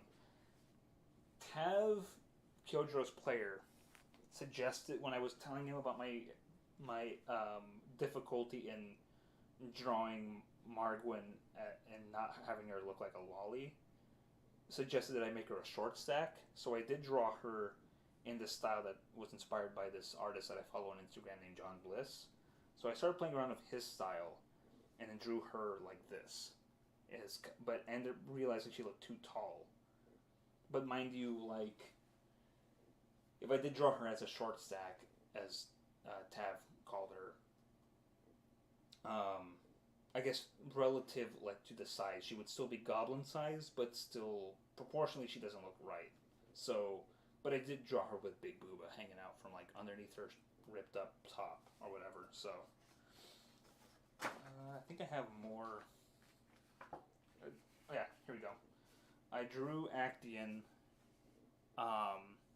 Here's another, I think, one of my favorite drawings of Actian, like an early attempt. For some reason, so Actian, so Actian's player wanted Actian to look um, like your typical Greek hero. He wants him to have long hair, so he's not your traditional Goliath that is bald with all the tattoos. Um, so initially I drew him like that, and I finalized the look like this after doing some more research on like ancient Greek leather armor. But here was the initial drawing. But I wanted to incorporate more of like Actian's designs in his like tattoos, because initially I just kind of gave him these kind of fairly Greek looking kind of like patterns and tattoos. But I decided to give him one tattoo that looks like a bunch of like a recurring kind of pottery like line design that's like that looks like waves, and the other one that looked like olive branches. Right? Typical, stereotypical Greek stuff, or Greek art stuff, you know, on vases. Um, but for some reason, each iteration that I drew him in, I always gave him like a mullet. He has long hair, and I should have like looked at the way long hair looks like in Greek, like in like the way the ancient Greeks had. But for some reason, it just comes off as like a beard and like a brown and like a curly mullet for some reason. Here's another simplified Virginia because I was obsessed with drawing this draw with her big booba hanging out um, all the time. I think that's one of Tav's favorite. I think it's one of Tav's favorite drawings of her. Um, and it's weird. So, like I said, I even told the characters that like her and Margwin were obvious waifu bait, and they never went for it. I did some practice with my with a fountain pen that I got a hold of recently, but then I also drew like another more noble, haughty version of Ban here that I kind of wanted it to go if I wanted to draw him more simplified or more detailed, as it were. What else? I think that's it for that. But yeah, I think that's all the art I did for this campaign. I think the next campaign, which I'm planning, it's going to be a one shot, kind of a transitional one shot before I move into another larger one, which I'm also planning with these characters. Um, there's going to be more things that's going to happen to them, but I am planning on doing. Maybe I'll even turn this into a drawing stream, but I am planning on doing another to kind of finish out the whole series. To do a final like, this is them fighting this like Umberto in the mech. But before I go, I do want to talk about the resources I used. So obviously, Dungeon Master's Guide for myself, Player's Handbook just to keep track of various like all the spells that the characters use. Monster Manual was very useful, but then also, give me one sec, guys. Actually, let me mute for 1 second.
a quick thing.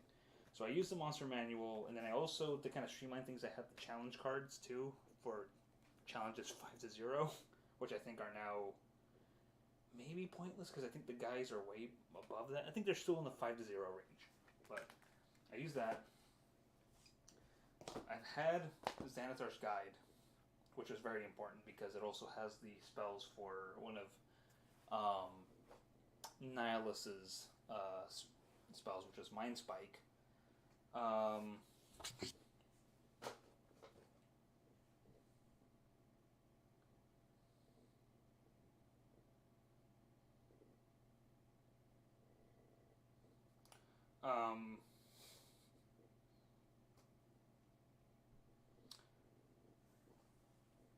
yeah, just give me one sec, guys. No, so yeah, it's so yeah, I have Xanathar's because some of the spells in there, as well as Kyojiro's subclass are in here.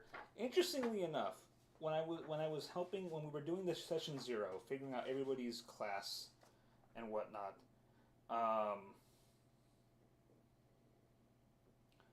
I wanted, because Actian's player wanted to desperately or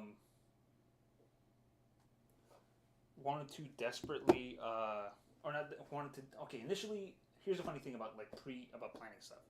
Initially, Actian's player wanted to be a dragon slayer. He wanted to be a character who could kill dragons, and I told him that is impossible at early levels, you motherfucker, because there's no way I'm going to let you be that goddamn overpowered so early in the game that you are like, there's no way. God damn it, there's no way that's gonna happen.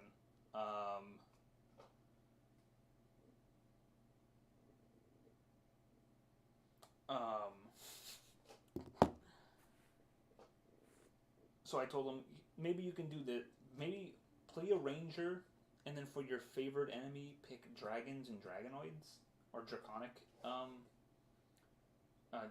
draconic creatures. He's like, no, there's no mythologies where a dragon slayer killed a dragon with a party. So, what if I just become like this a big man who's an archer? What can you do that for me? And I said like, oh, you can be a human who's super tall and is a fighter with the archery skill, or you can be a Goliath. That's like the biggest, I think, race. So he picked Goliath. He picked fighter. He picked the archery fighting style. But rather than go with arcane archer, which is the thing that he should have done to be kind of like a Hawkeye, like a magic Hawkeye type, he instead chose to just be a regular champion, so he wouldn't have to worry about like all of these magic arrows and all that. You know, he didn't want to have to deal with arcane shots. So, which is funny because I think with champion, it's like the least amount of like actual subclass stuff. I think some people would even argue that it's like the most basic, like how to have a subclass with no subclass, because the main thing he gets out of it is the fact that he can crit on a 19, not just a 20. So, but anyways, use Xanathar's Guide. And then recently, I also have like obviously the Dungeon Master screen. But then recently, I acquired 2 other books, which were new. One which is not so new but I just like the artwork in it because I was an old fan of Penny Arcade, and I had no idea that those guys had a whole like D&D podcast around the time when D&D podcasts were still becoming popular, or were getting popular, and we're playing on a 4th edition, I think. And I think I borrowed some elements from this, specifically the fact that like Kyojiro's, or not, Varel's the way Varel worships his deity is borrowed out of here. I said like, hey, like the thing for clerics here is that you can, one of your meditative rituals could be sleeping in another hour. Your deity says it's fine. So sleeping and napping are his way for communicating with his, or communing with his deity, or worshiping his deity. Um, and I wanted to see if any of my players would take some of the spells out of here, specifically.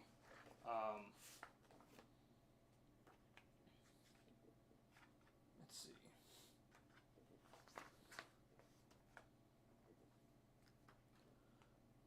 I also was almost considered having um, Margwyn be a Verdant as well. I almost had her be a Verdant, but I wanted her to kind of have. Almost wanted her to have like I wanted her to have hair essentially, and Verdants are like their hair is either bald or like going away. But I really almost considered the guys to take some spells from here. I thought maybe I could have. Um, I thought I could maybe convince my warlock Nihilus, the warlock player Nihilus, to take distort greed or distort value or incite greed, but it never came up. Um, so it's fine. I'll deal with it. But this was a fun thing, mostly just for like some flavor stuff I wanted. And the other one, which was more newer, is Mordenkainen Presents Monsters of the Multiverse.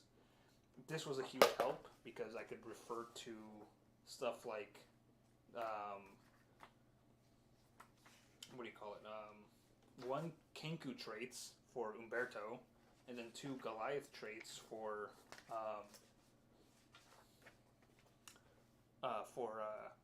Actian, as well as any Goblin traits I needed, which I never used. Hobgoblin was an interesting one in here, but also it also has a quick like monster stat block for bards as well as like archdruids. I think the biggest thing that came out of it, which came very in handy um,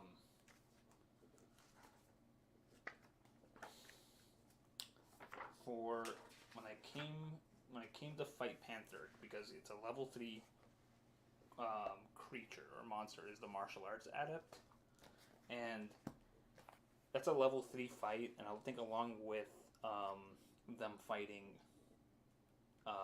Essentially, that fight with Zag and Panther should have been like a 2-on-4 fight, which would have been hard because they have multi attacks and probably could have attacked more times, and to kind of balance out the action economy. But Panther ended up doing more damage because the martial arts adept, every time he lands a hit, I can roll a d4, and the side of that character is like knocked down or pushed away, or like knocked prone or pushed 10 feet away. So. And he can do 3 attacks. So it's, along with Panther's like daunting roar from the Leonin racial feature, it was a very good like fight. But yeah, it was that. So like this was very useful. Like I think I still find a lot of use out of this one too. So you got that. I think I did another art. I think so I mentioned that I was doing some gel plate printing stuff, and I did do one earlier piece for the Zag fight, and that was I did an earlier stencil piece. Also more Virginia, so because why the hell not? People like those boobs. Here's like an earlier one I did. Here's the earliest one I did actually for a gel print of that. Initially, it was going to be the final battle because essentially things were supposed to end fairly quickly with the fellas fighting Zag, and I'll admit maybe I railroaded them a little too much in having them fight Zag and Panther, but they were supposed, like I said earlier, they were supposed to fight Zag and Panther. They were supposed to show that they killed Zag, and like show the journal and show all the evidence that the mayor was purposely like sabotaging the town in order to preserve his honor and dignity, which did not work obviously. And there's the initial drawing like gel print I did, and it was Panther over on this side, Zag on this side. Actian, I tried to draw this beard and like eyes on him, and he ended up just looking like Darth Vader, with Kyojuro looking pretty evil. Um, Nihilus getting lost in the printing problems of printing with this kind of paper and paint, and then little Varel here in the corner. So it was all right. You can kind of see a little bit more over here. Here's a Margwin I did, another kind of sort of updated their character design. I don't know why I gave her a neck. She shouldn't have a neck. Another Virginia silhouette. Another Margwin made from that one.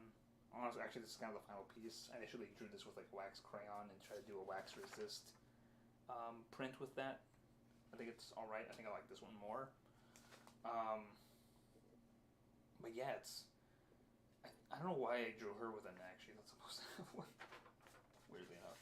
Yeah, those are my gel print experiments. It's why my watercolor stuff has kind of taken a little bit of a back seat recently in regards to that, but I think it's fine. I'll probably do a stream.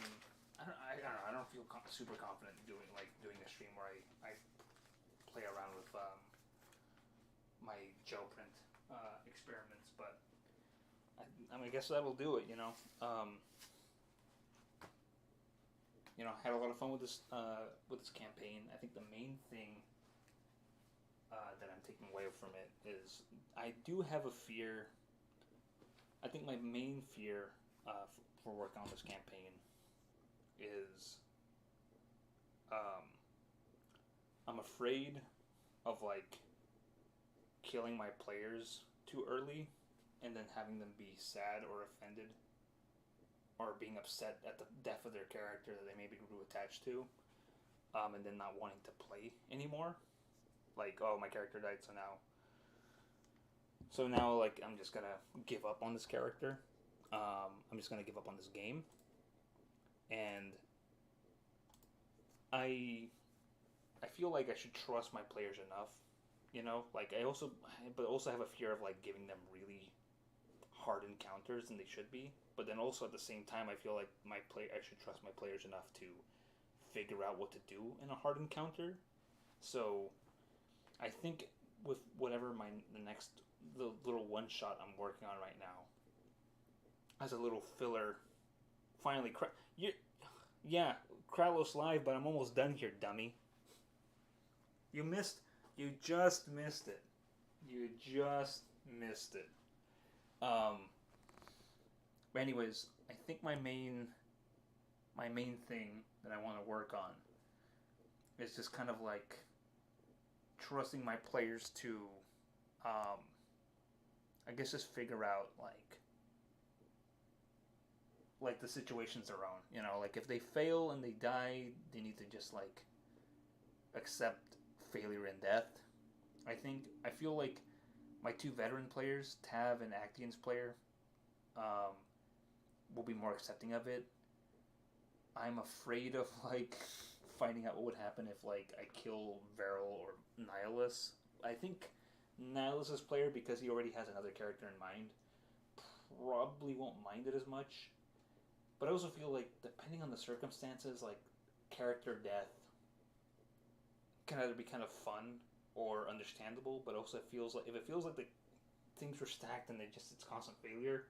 Oh my bad, I just saw the notif on the Discord. I have literally been streaming for how many minutes now? Hold on a sec. Wait, how long have I been streaming? What day is it? I've been streaming for 2.5 hours, man. 2.5 hours, man. 5 o'clock I started streaming. And you now show up. Anyways, it's fine. Whatever, Captain Kid. I'm just talking about, like, what I want to do going forward. Character death could be interesting still. That's what I'm talking about. So, the message was sent at 7... Yeah, you're right. Anyways, well, I thought you guys were on YouTube so much you would have saw me started streaming. Anyways, continuing talking about what I want to do going forward of D&D is I do want to let Um, not let my precious babies, my precious players. Um, uh, I don't like. I feel like I need to let go of that and just let the characters deal with like death and not feel like, okay, I can't go too hard on these guys. Maybe this character won't do this big one because the Umberto fight, you hit that bell icon and I got no nota from YT. The YT can go suck it and IT. Yeah, for real. That's a real smoking Moai moment, my friend. Anyways, I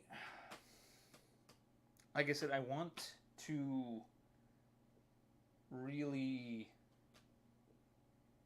like I said, I want to let my players like have more agency, and I want them to let them like deal with like fate, like really dangerous situations. Like really threw, I genuinely threw like one of the most powerful spells at one of my veteran players because I feel like if he died, I don't think he would take it so personally.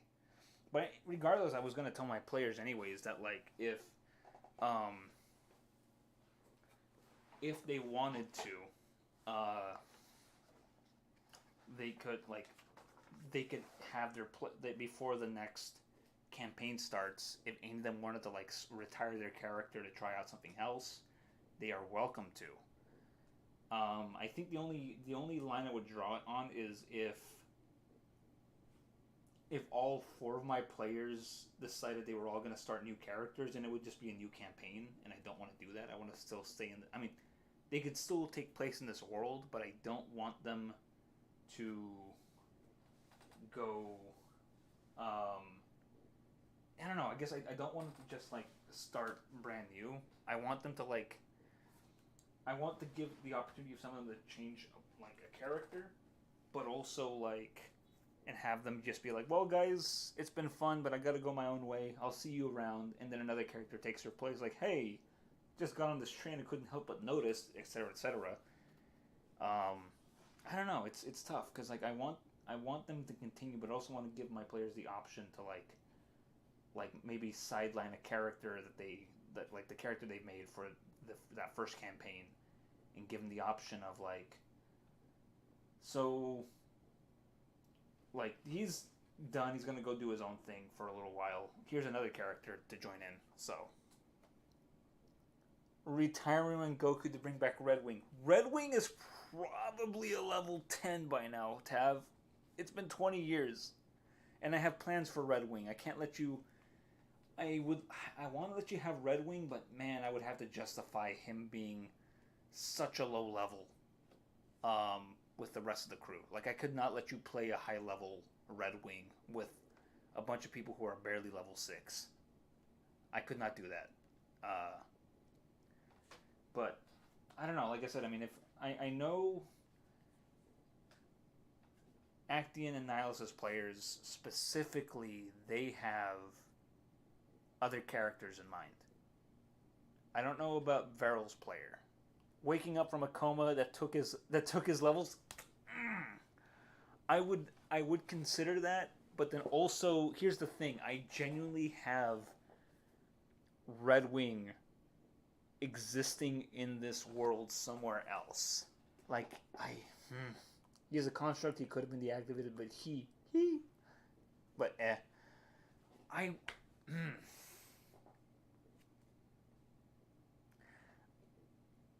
I'm going to think about it. I'll do this. If all right. By the way, ladies and gentlemen, for people who are watching this, Captain Kidd is uh, is played Kyojuro in the campaign I just explained earlier, and Saber is Nihilus, played Nihilus in that campaign. So Saber and Captain here. Um, I know Saber, you have in mind another character in that you would like to play. So I felt like you and Actian's player are definitely like the main people I'm thinking about. Like if they want to introduce a new character without having to kill their character, if they want to sideline their character for like an adventure or a little bit or another campaign or two, then you're welcome to. But Captain Kidd, if you really want to bring back Red Wing Woodhawk, I will. If you are serious about it, then I will genuinely take you and Saber's suggestion and have you guys encounter him in the in the world, having like essentially been deactivated or something. I will genuinely do that if you're serious. If you want to go back to playing this man's, it's up to you. Like I said, it's up to you players. But if, like I said, the next adventure is literally like a one shot, so something that can be done in like 2 or 3 sessions.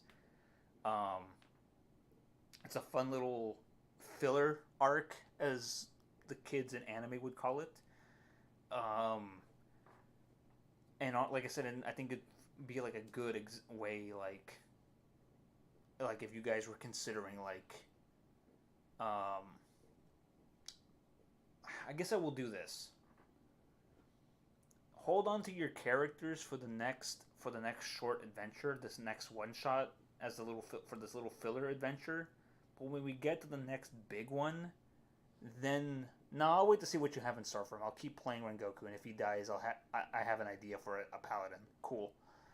But hold on to your characters for this next filler arc.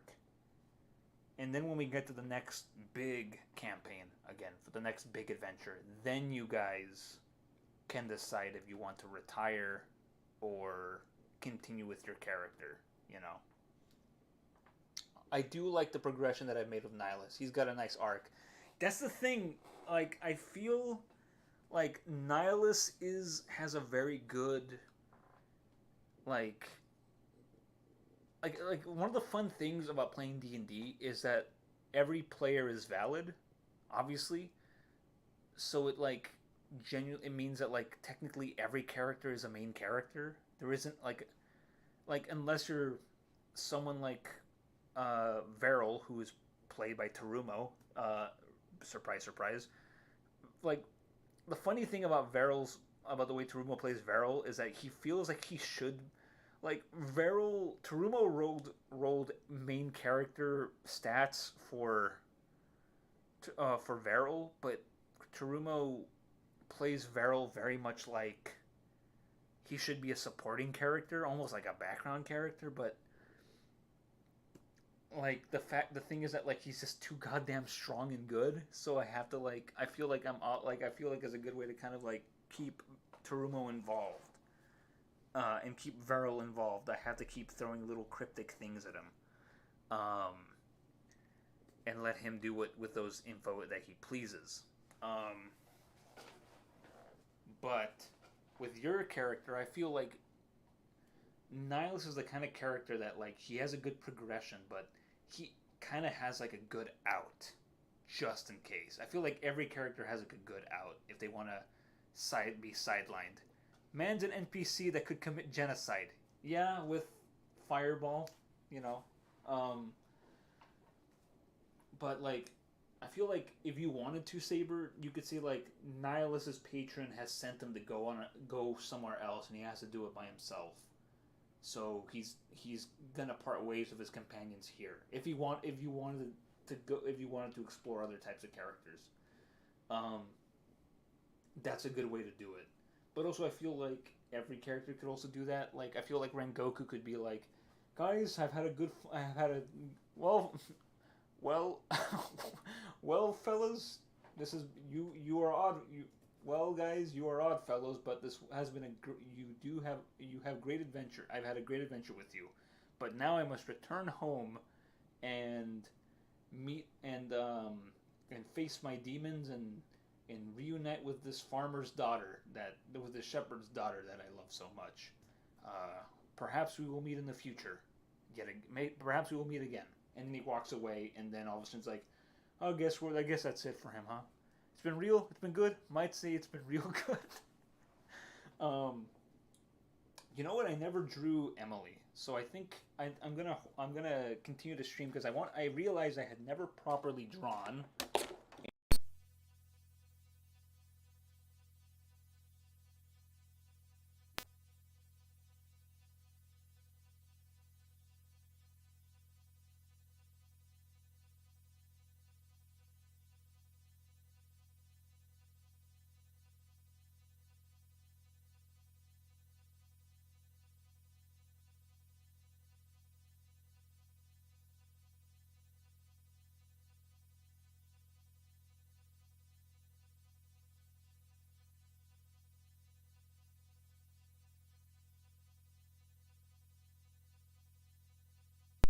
All right, how's that?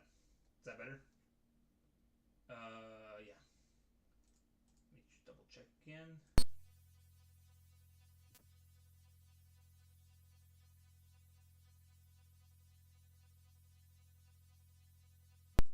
All right. I don't know why it did that, but I'm just gonna I'm just gonna deal with it. So, is that better, guys? Does that sound better? You hit it a second ago. Is this better now? I don't know what happened with my microphone. It was very nice. There we go. Okay, cool.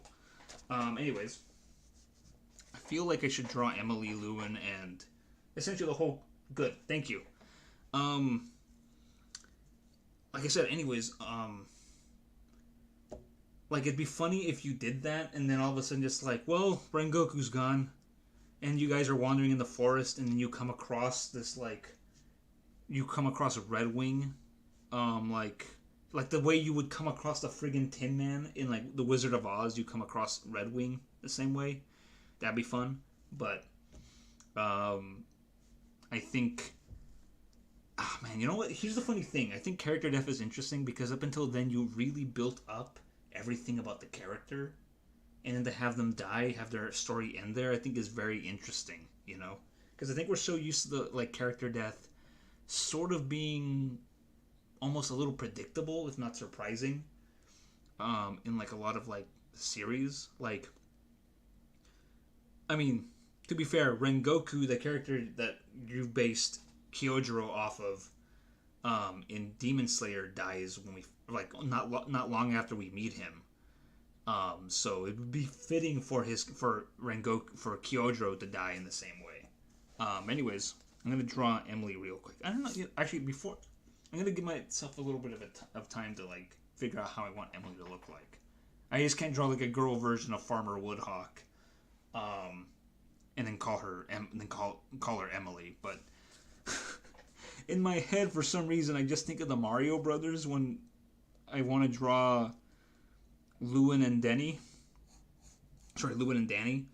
Um, it's so horrible because I know.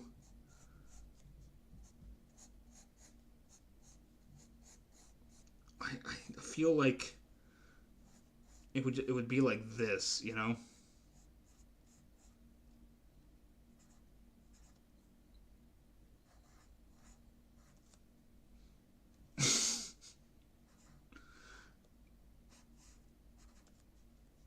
God, this is cursed.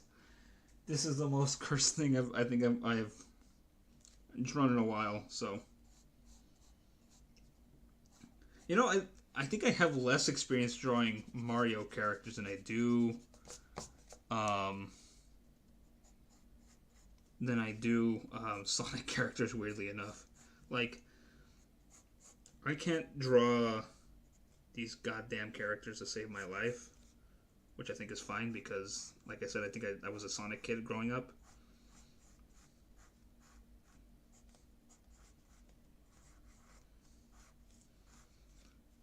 Um, it's a football.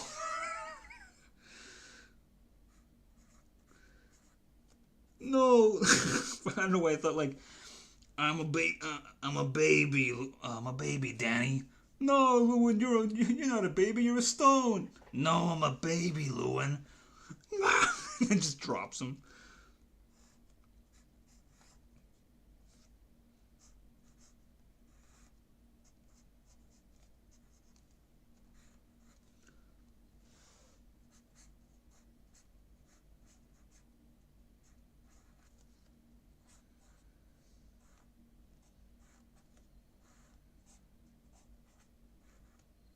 I guess that's how you would draw Mario. But anyways, he would have like this big tail though, because um he's a friggin' tiefling. So he'd have like these big like pointy ears. Then he would have his like hat here. But then also his like horns would like stick out, so it's like they're like right here.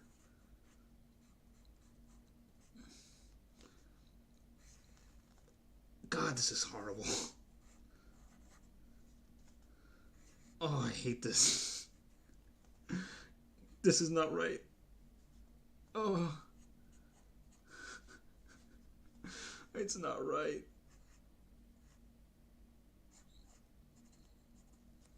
Or Barry, actually, technically, his eyes have no like sclera, according to uh,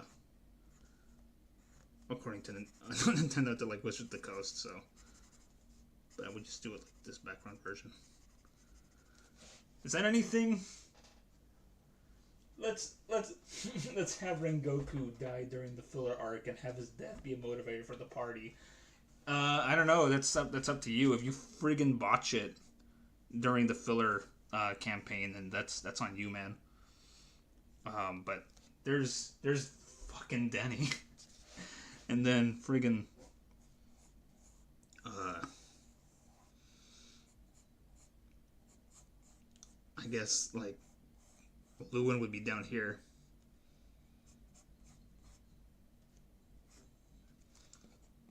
Because he's a short man.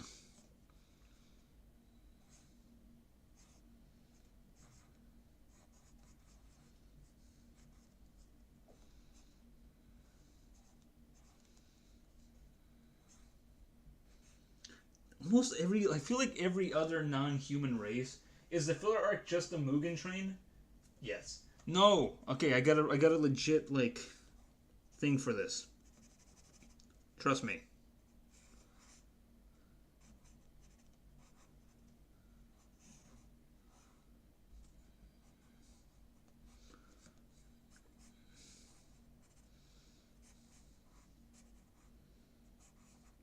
Speaking of which, did you guys watch Mugen Train? Did you guys have like a little watching party for that? I know I missed. I know you guys were planning on doing it, and I know I missed out on it. But did you actually did I miss out on your watch party for it or nah?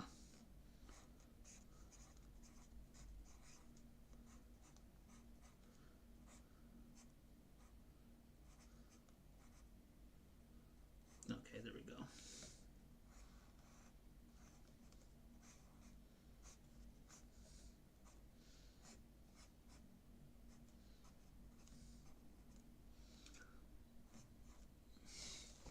Is that anything? Lewin and Danny? Oh, sometime this week. Cool.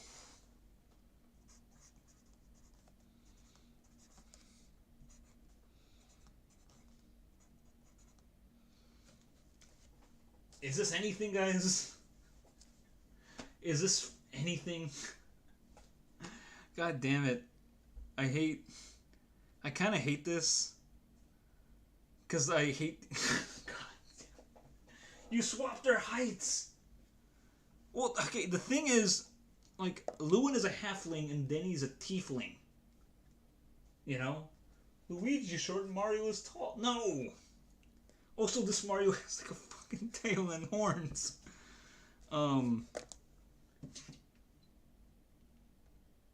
Let's see. Hold on a sec. I'll draw a more realistic, version of these characters.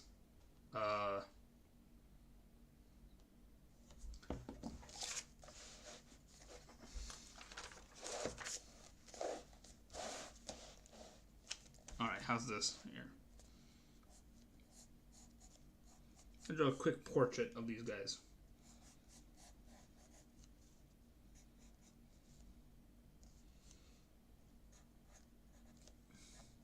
I don't know why I always do eyebrows first, but I have a weird tendency to do that.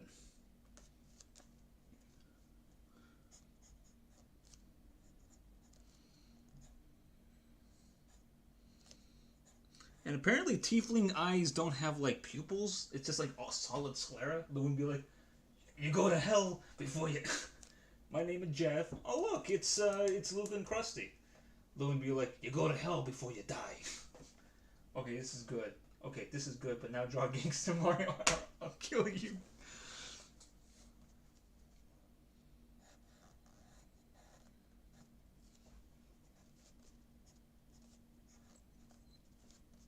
The funny thing about friggin' tieflings in D&D, by the way, is that their horns start, like, I guess, like, in the description of, but given in the player's handbook, and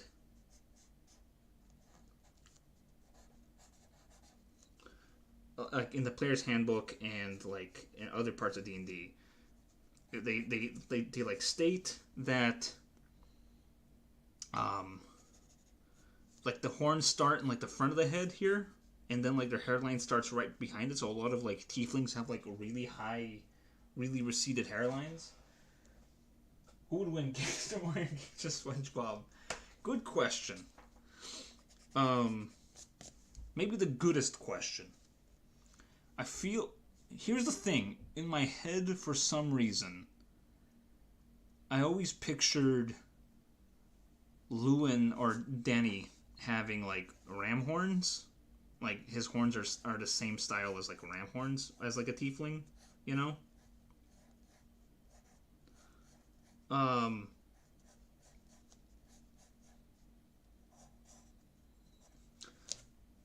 But, like... You know, it would be like this. But then, like, his hat wouldn't fit over it, though. It's like... his hat would look very stupid. I would win. Like, they're small. Whoa, Luca and Krusty? My name, Luke. I'm glad you're here, Luke and Krusty. I feel like you're someone who's followed my channel and stuff for a while, but has never really properly experienced the stream part of my channel. But anyways, alright. I think, in my head, like I said, I wanted to give him ram horns, but they won't fit in the stupid hat. So instead, I think what I'm going to do is I'm going to give him... I'm gonna give him the hat, right? But I'm gonna give him little horns that poke out of the front.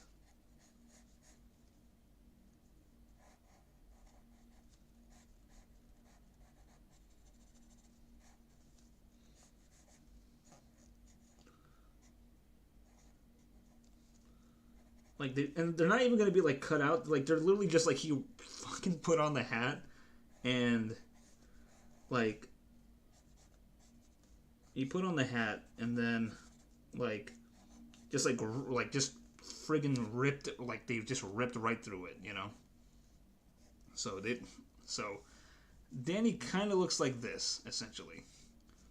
Let me just make his ears a little bigger. I'm being so conservative with these ear sizes.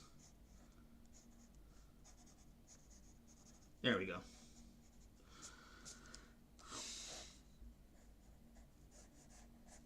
There's Danny. Babe. Started 2 hours ago. Brug, I missed 2 hours of stream. That's the best part. Oh, wait.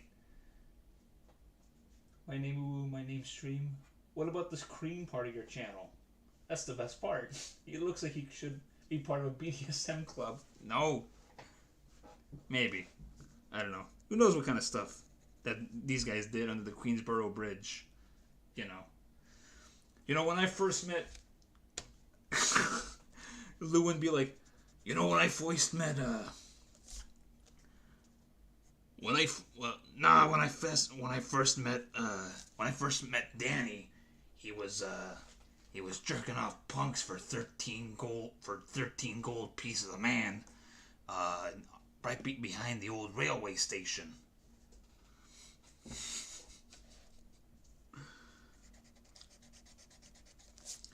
Also like the idea of like maybe his horns not working in reality properly, because they should be right here, and then they just rip up right there and just like poke out of his like stupid hat here.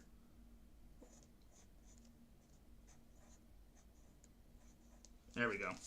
There's Danny, and then I'm going to draw Lewin, who is very short, but for the sake of keeping it all in the same thing, he is a smaller man. Halflings are very small. And I need to look at a reference of Captain Lou Albano. It's like it's like Coolio's braids. Yeah, I guess.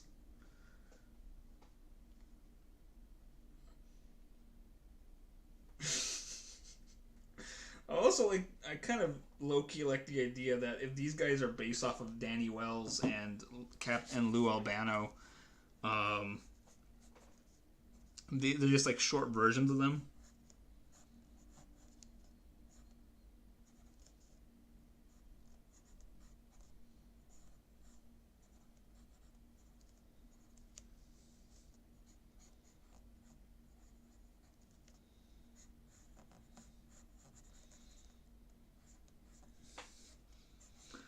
What like I was saying earlier about years on like non-human races.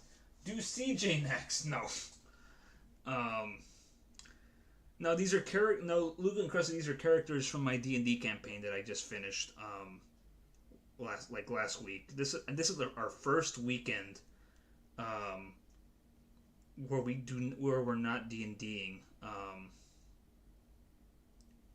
right now. So. Which is very insane for me because I very much enjoyed that, and I'm sure my players enjoyed it as well. But I wanted to do this stream to kind of talk about my experiences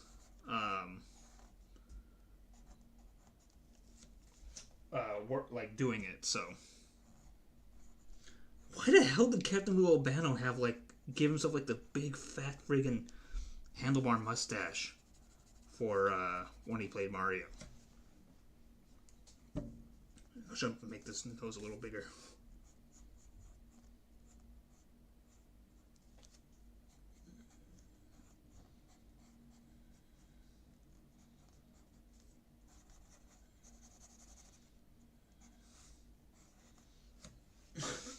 I do. You know what? I'm not gonna lie. I do like their outfits. That like light blue Oxford shirt with like those solid color overalls are clean, as the kids say nowadays.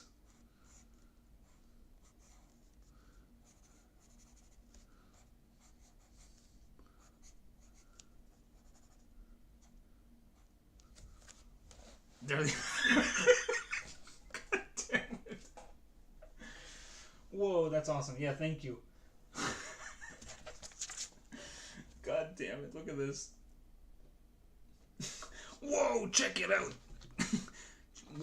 They look like the live action ones, but they talk like the animated ones. Whoa, check it out. Check it out, Lewin. These goblins are actually good. I know, Danny. We gotta help this little. We gotta help them.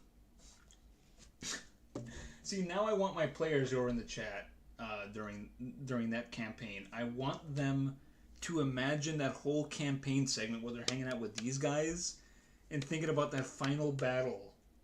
After a week, I guess. I want them to think about that final battle they experienced with them, and I want them to picture this guy running around with a wand of magic missile firing at this big lobster tank while this guy went in front of that same tank and tried to distract them, only for the guy that he wanted to help give advantage to during his turn to run away with an ape on it to save an ape instead. That's one of my favorite moments from that final battle. I mentioned earlier, I think that final, that first part of that attack, having Danny run in front. What the fuck does weed is E? having Danny run in front of or nearby the apparatus of Qualish and be like, "Hey, look at me, hey, pay attention to me," and then to give like to give Actian a chance to like to give him advantage to on like an attack he's making against him, to have Actian then squander and waste that like help action so he can save this orangutan that they met once is one of my favorite moments. It's like this man's put himself like, and then he paid for it. He got like knocked out in one turn by an attack by the apparatus. It was great. But yeah, so this is what these guys would look like, or at least this is what they look like in the epilogue when I described how they joined Emily, the farmer's daughter, in like helping her run the farm after the adventurers leave, after the fellas leave. So that's trippy. Yeah. It's fun. It's a fun thing. It was a fun campaign. And if you want, you can look through the VOD. I talk a lot about the experiences of it, and you can see all the fun artwork that I made during it to commemorate some of the other characters. Right now, I just kind of want to draw. I mean, I fucking hate the fact that these guys technically would also look like this, and I hate it so much. And also the fact that these two guys spend most of the campaign being called Cigarette and Cornbread as like funny names, but kind of cool street names. And then at the end, just like, "Oh, my name is Danny. My name is Lewin." And it's just like, oh, that's their names now. This should be the next Final Fantasy. No, it should have been. Here's the funny thing. I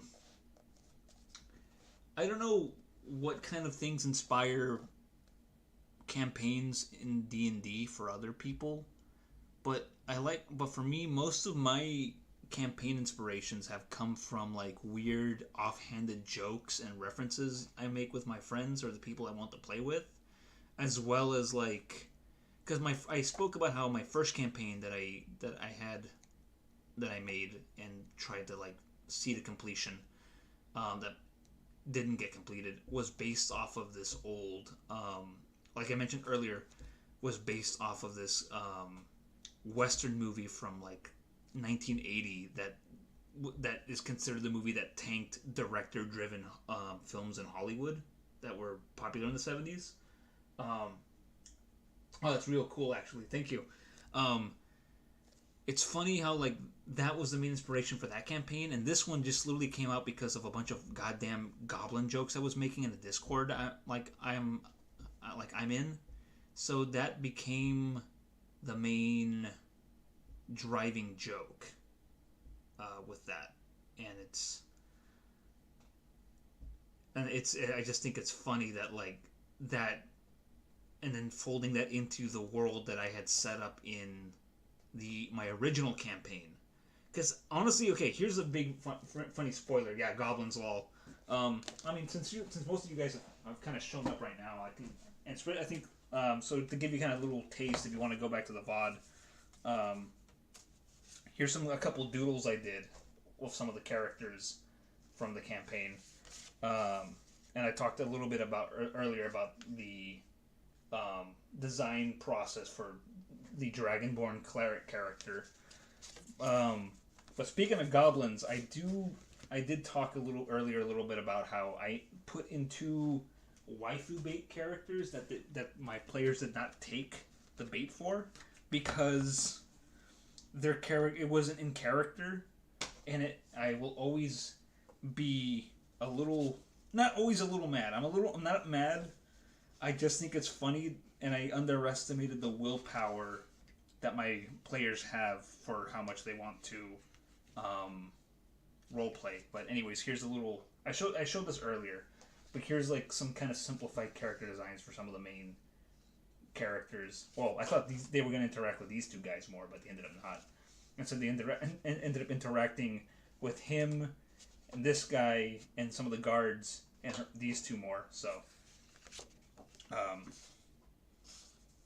but yeah. So, speaking of goblins, that's the Goblin Queen that they saved. So, but yeah, you can go through the VOD, so I don't have to repeat what I did earlier for that. But in the meantime, I want, before I end the stream, I need to draw Emily. So I'm gonna doodle a little bit for her. Like, in my head, can I commission art from you? I'm very iffy about commissions. My last art commissions were actually these like watercolor paintings I did for a YouTube channel, specifically the YouTube team, the channel team behind the animated versions of Morphstar. That's the only commissions I've taken in the last few years. Mostly I've just done requests or out of my own kind of like, this is like for example, this whole D&D campaign inspired a lot of like artwork for me to do, because I thought it would be fun and kind of bringing some of the characters and the way I envisioned them in my head to life, as well as seeing how like my versions differ from like the versions that the way that my players see their characters. So for right now, in terms of commissioning art, I'm gonna say for the moment right now, no, because I am kind of a little busy with other stuff. In my spare time, I kind of like to do stuff like this or work on my film stuff, like you've seen on my channel. But I'm not doing any commissions right now, but I don't know. I think as I feel more confident in accepting commissions again, I might. So, I don't know. Anyways, let me see if I can get Emily out. Because her dad kind of looks like this a little bit, you know? I always kind of... He's like a big... Like, I drew him very square-shaped. So he's like very kind of strongly built, you know?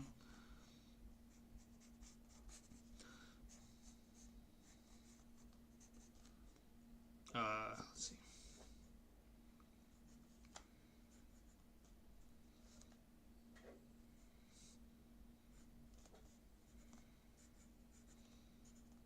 He's always like squinting in my head for some reason. Like,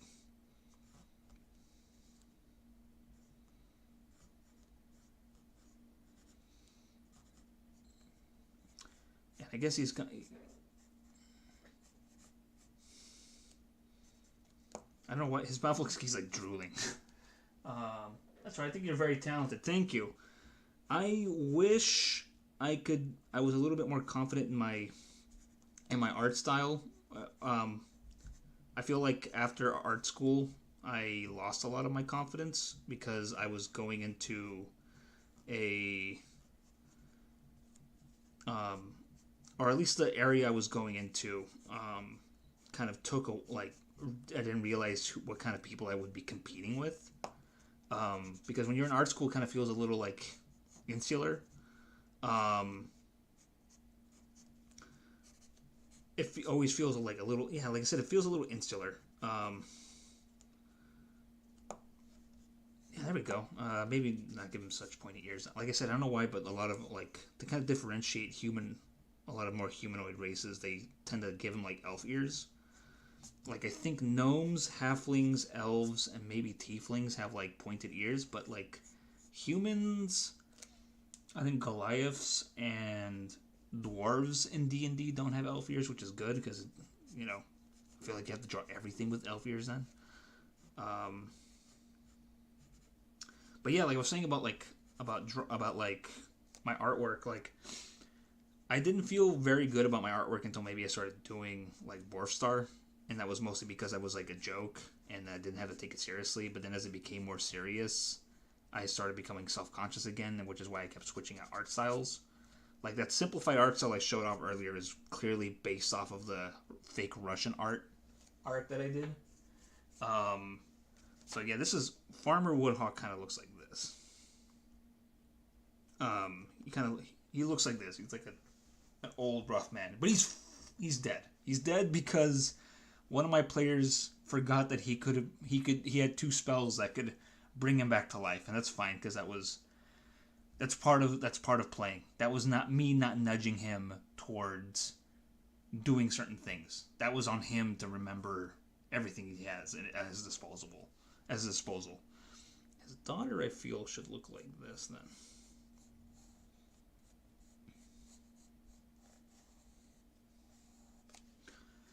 Let's see.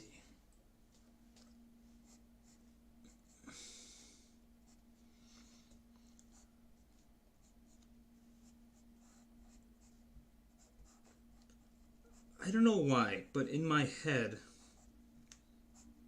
there is...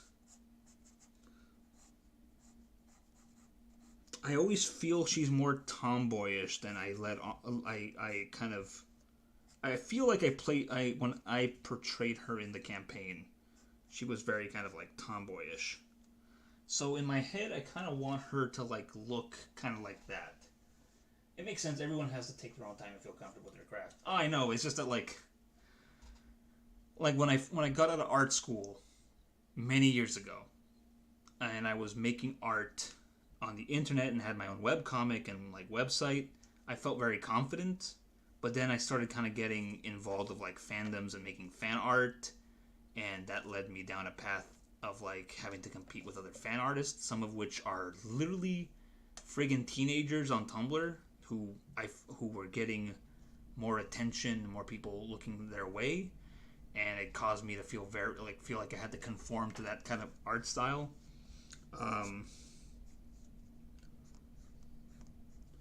So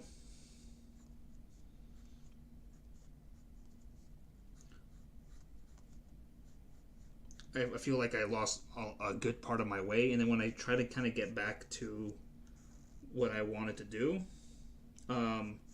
once I kind of got out of that,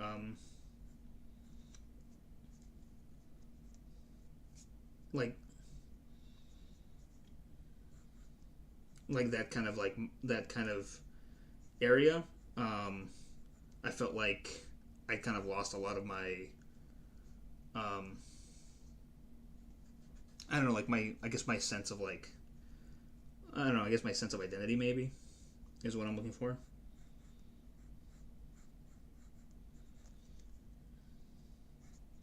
So like it took me like a long time to kind of figure out like what I wanted to do, and then by then like I'd done like, I don't know, I feel like I'd done like a lot of like work that was just like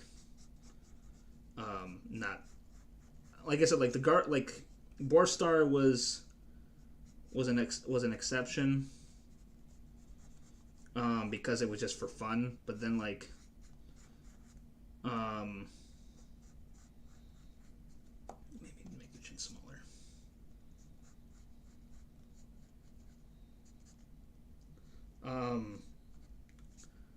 Yeah, I think that's what Emily should look like. In my head, I kind of, for some reason, I picture her a little bit to look like the way Kate Bush looks like in the Cloudbursting music video. Like she's kind of looked like, which someone described as like, wow, like Kate Bush looks like she looks like a live action like Studio Ghibli character or Miyazaki character. So I like the idea of like Emily being this kind of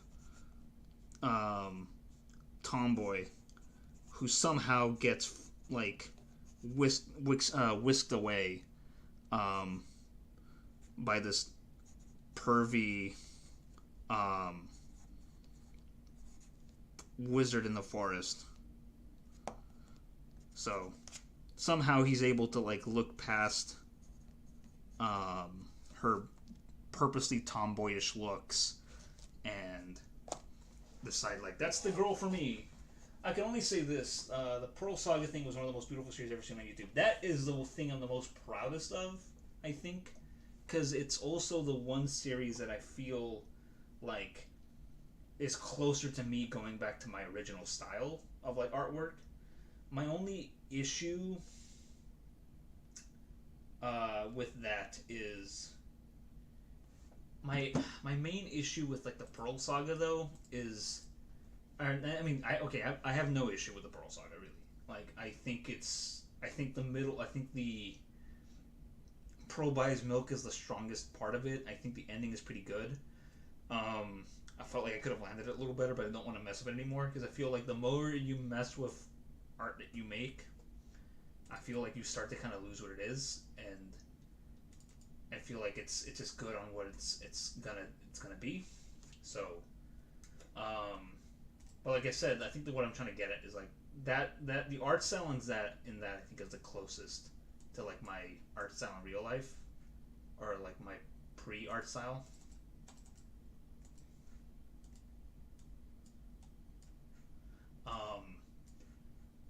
But it's also added some of the kind of looser elements of it that I wanted to mess with.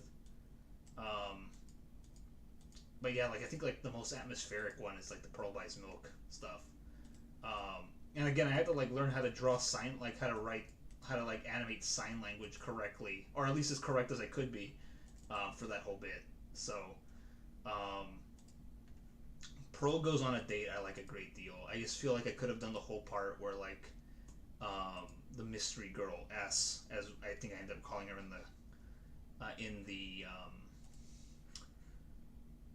the video. I think that I feel like I could have done that a little better, but I think I was feeling a little lazy. Is unironically good. I know, and the funny part is that like the Pearl Saga, not only is it unironically good, I feel even for me, but it's also the one that I would unabashedly just like started off as a parody and became just a straight up gay fan fiction, and I'm okay with it. And I kind of there's a part of me that sort of wishes that like more Steven Universe fans had discovered it and like talked about it. I actually would have been interested to hear what they had to say if they ever encountered it. All right, Saber, since you were in this campaign, would you say this is how you pictured Emily? Because in my head, I feel like she should look like this. You know, like I in my head, as I think about her more in terms of the character, like there are like two versions that exist in her head for me, and one of them she looks like a tomboy because she lives on a farm with her dad, and I feel like she would kind of have this personality, especially after the more she. The other one is like she's a more plucky kind of farm girl look, like I don't know, it's tough.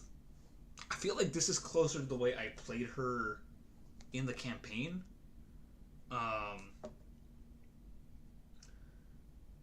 Whereas, but I feel like I think if I had to go with a stereotypical, not at all what I saw, but very interesting take. Yeah, I would actually like to hear what you thought she should have looked like. Honestly, because I feel like in my head she maybe has like a braid and like a kind of a little like a little house on the prairie look maybe to her. Let me see if I can make it make sense to you.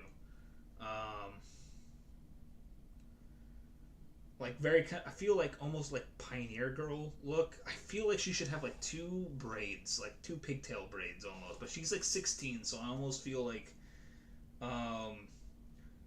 she shouldn't have that. I don't know. Like it's tough to kind of like because I feel like in my head she's like I mean canonically she is a 16-year-old girl, but then also like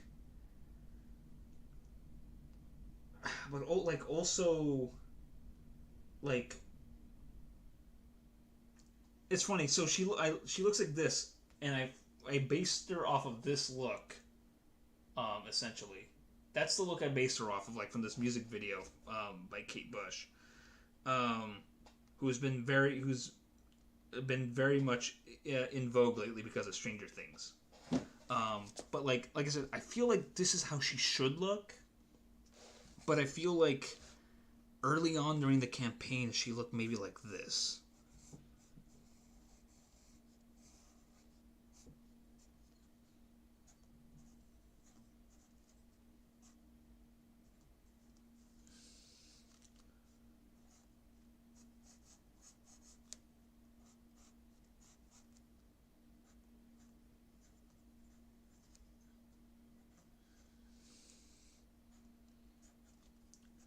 give her a bit of a mischievous look here. Let's see.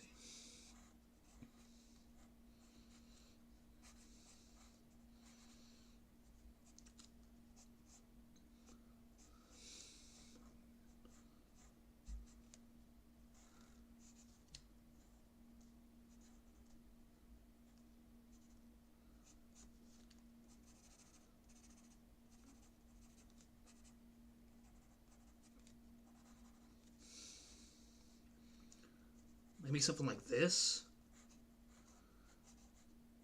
Like, I feel like maybe in like the early parts she kind of looked like this, but I think as the more I played her, she looks like this. You know, like I feel like this is stereotypical farmer's daughter, and then but this is the actual like more to her spirit. I can't wait for Emily's time skip design.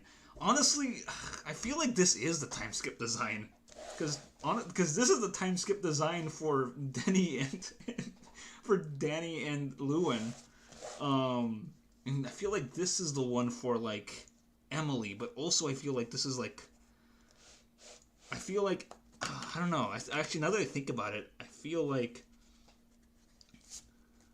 Emily, when you first meet her, I don't know. Part of me wants to like definitely,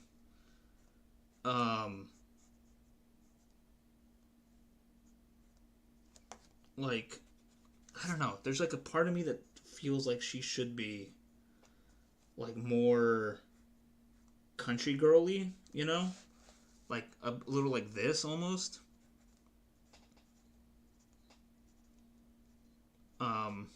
It's a little janky here, but whatever. Um,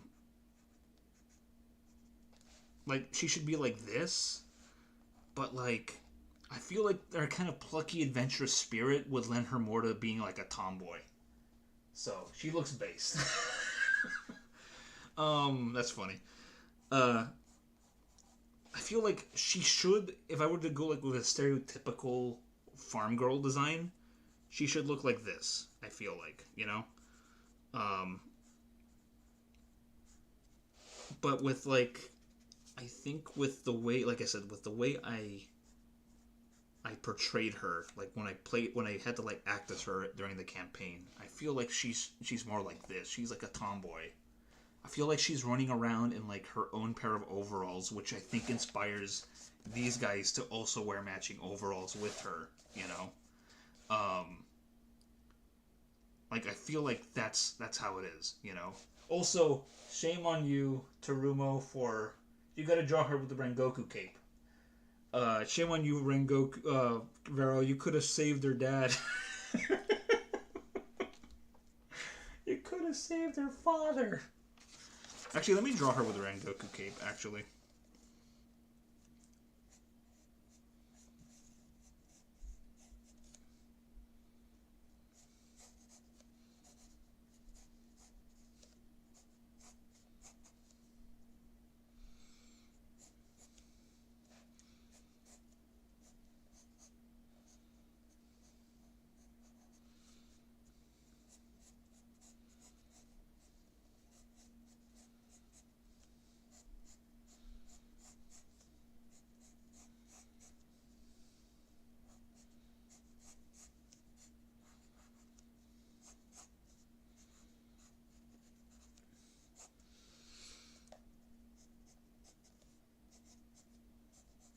I think the other thing that would help me too to kind of feel more confident about my art is to kind of take more inspiration from artists who like aren't so anal about like certain things.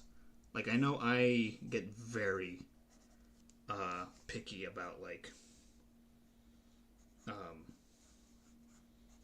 she wears her dad's boots.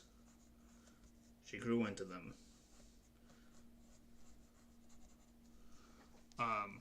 I get very picky about like proportions and stuff, and I feel like I should just kind of let go of that stuff.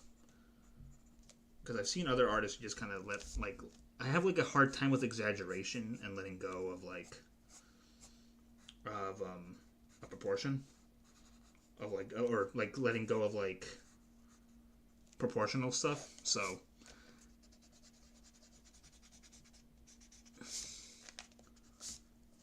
let's see. I had one of the members perished. What would I have done?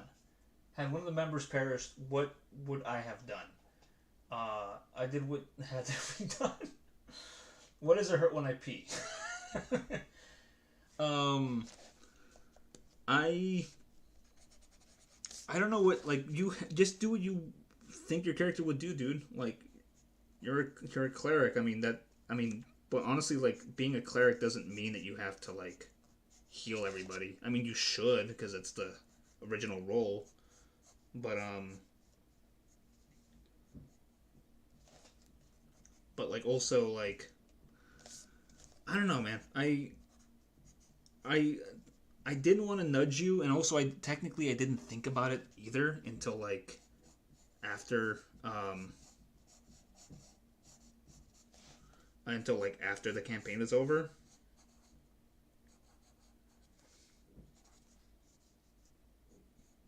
So you're kind of it's not your it's I mean, if you had thought about it, then like obviously like the outcome would have been different. But you didn't think about it. I chose not to remind. I mean, I didn't think about it myself. So technically, if I didn't think about it and you didn't think about it, it's no one's fault. But know that you could have saved this old man, or not old man, this girl's father. Let's see.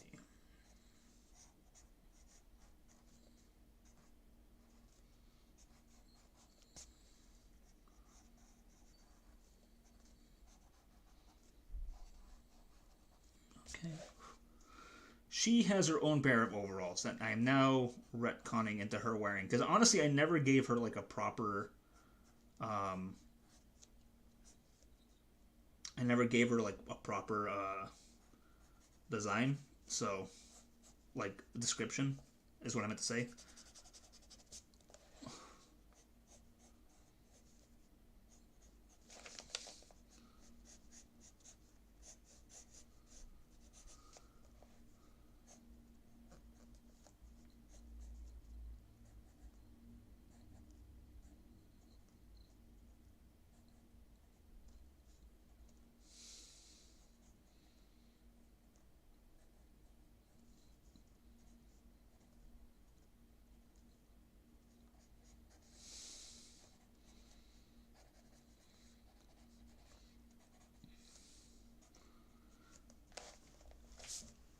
Hold on a sec, and then.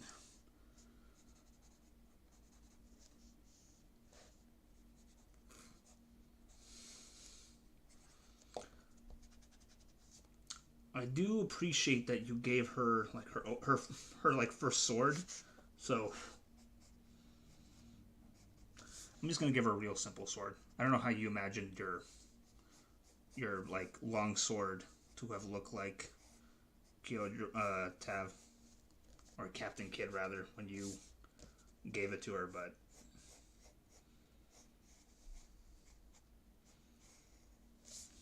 anyways.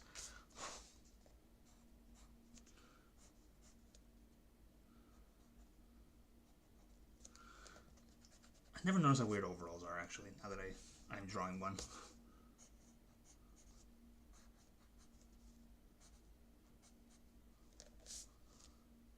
So, alright. She kind of looks like that, guys. Jeff? Trum was an interesting name. I like it rolls off the tongue. If only you knew my actual name. Jeff W. I'll say it is a name that isn't going to be found in a Coke bottle. Damn. Damn, son. And you can find, of course, you can find Taruma found in any Coke bottle, technically. Alright, there we go. Is that what you had in mind, Captain Kidd? When you, So this is her at the end of, like, at the end, like in the epilogue, like she has the sword that Kyojiro gave her, and she also has like his cloak because he has that stupid Batman cloak now. Damn. But yeah, so that's a quick. Let's find a Terumo Coke bottle and sell it at a high price. Yeah, pretty much. So, also speaking of which, how do you feel about the character designs, Captain Kidd? Like, because like I said, I feel like this is the character that I was playing, but I feel like she should look like this. Like, this is the character everybody probably imagines, like Emily looking like. But I feel like this is more in line with like how I played her. I feel like she was a tomboy the whole time, so I feel like she should have cropped hair like this. So, but yeah, this is. There's time skip. That's time skip. Or not time skip, but that's like epilogue. Emily. Epilogue.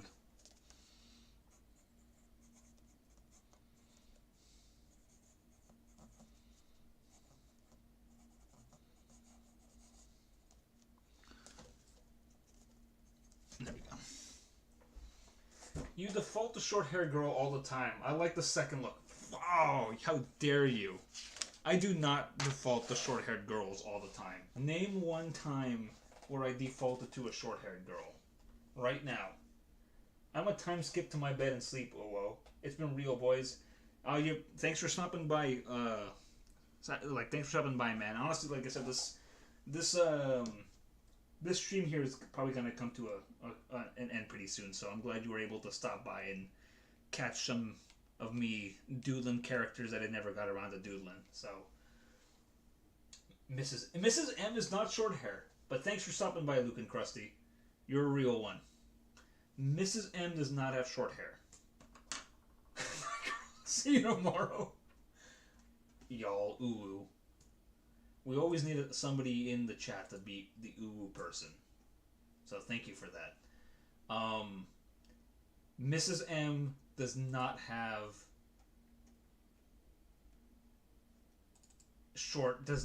she has like mom short hair. This is like straight up like Emily straight up like chopped her own hair. Like she has like her hair is like straight up like chopped. Like she like cut it herself. Like it's like short like chopped up like boy hair. She's like a tomboy. So Emily, I feel like this is like I feel like this is the boring like the farmer's daughter you saved, where I feel like this is the more like in line to the kind of character she kind of was during the campaign. I don't know, that's just me though. And I'm the DM, and it's my campaign, so this is what she looks like. And I feel like, look, I'll put it this way. Like, this character and this character I feel like this is what Emily's mom maybe looked like. But I feel like this is Emily, and maybe what she looked like when her mom was alive, but I think after her mom died, Emily started looking like this. I feel like this is Emily... this is what Emily would have looked like if maybe her mom were alive. But this is her now. Now she has to like help take care of her own father, or help her father manage that farm. So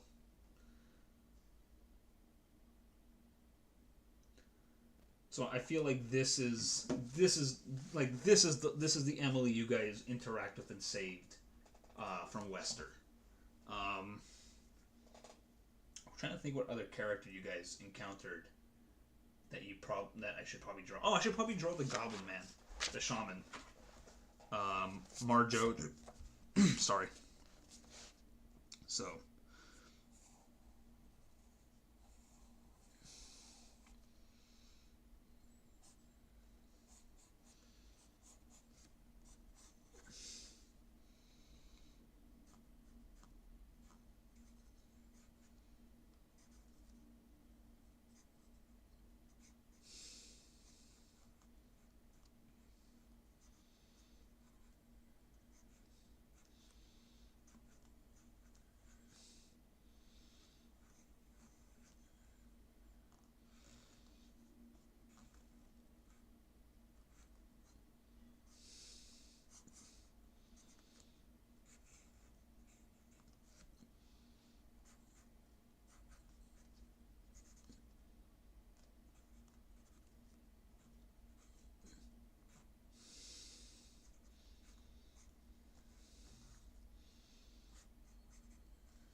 He's just kind of looking like a little bit like Yoda, honestly. It's weird. It's kind of funny now that I see it.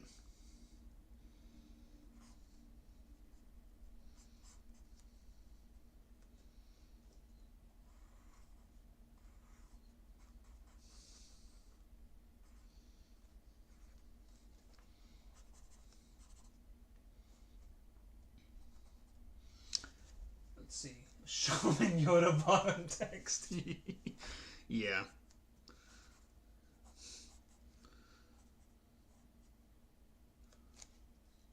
Let's see. Gotta give him a big fat ass belt. I don't know what it is, but like I feel like I was like drawing these big belt buckle kind of things. That's another thing I feel like I default to a lot.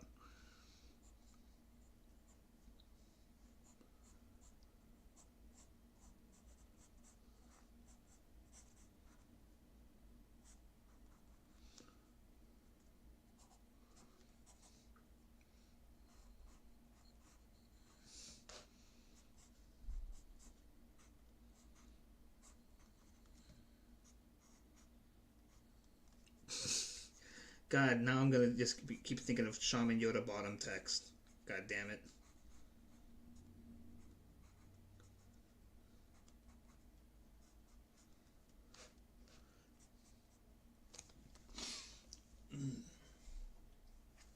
I'm a BRB. Okay.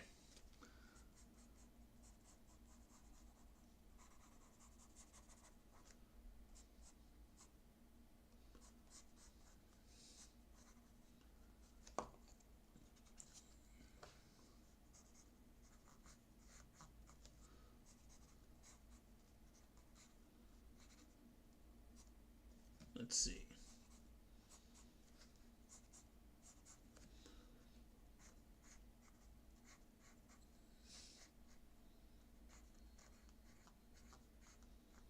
I don't know why I gave him Naruto shoes now.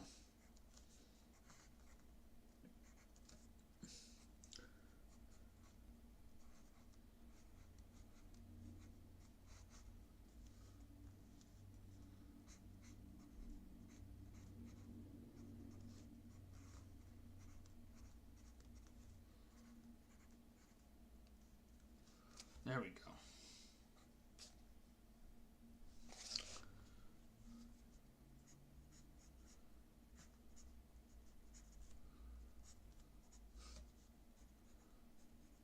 I feel like he should have some rings. Here we go. On one of his hands, he has a bunch of rings. There.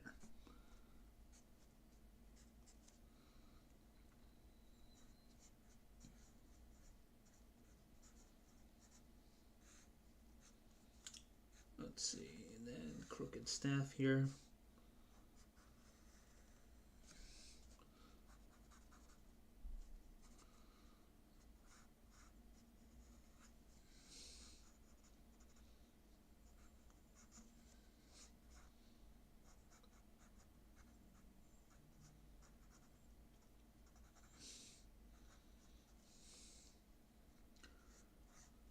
Maybe with like a couple of things here. A couple of skulls.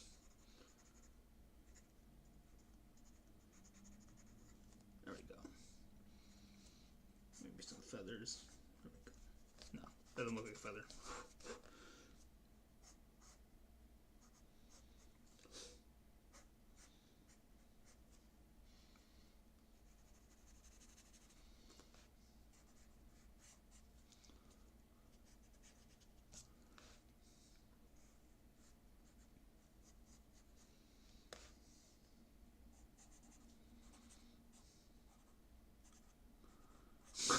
Shaman Yoda bottom text. There we go.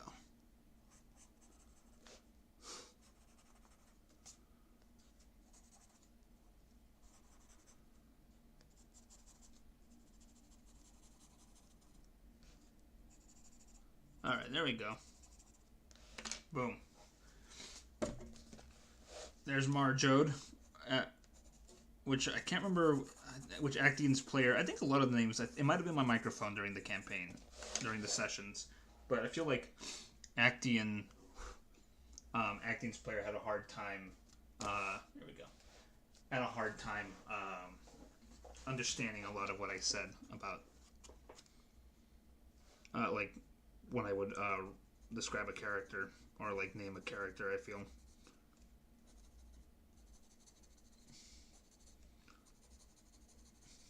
Speaking of which, also before I go, I'll wait until Saber comes back. I don't want to just have him like hanging there. But anyways, one thing that happened uh, during the campaign was after I had that long conversation with Actian's player and Tav, aka Captain Kidd, was he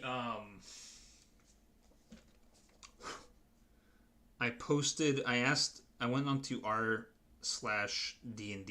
the subreddit,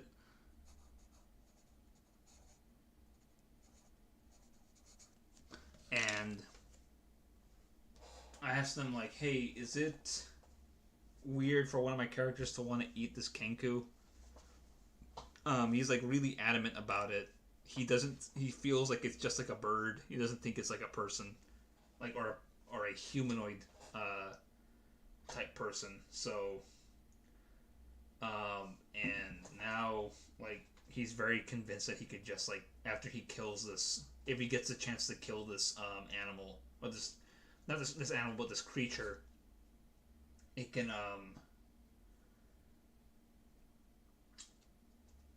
like he can just eat and serve it. And I told him, hey, I don't think that's possible. Plus, everyone would look at you weird. And he's like, why would everyone look at me weird? It's just a bird. So I asked the good people of Reddit what they thought, and I got a lot of good responses, a lot of very gold responses, honestly, about like how one, I'm right about that, like Kenku are humanoid people with their own are a people with their own culture and everything, not just birds. And two, people would be akin to cannibalism. And then three, started giving me good punishments for what would happen if he did eat this Kenku. So it's very fun.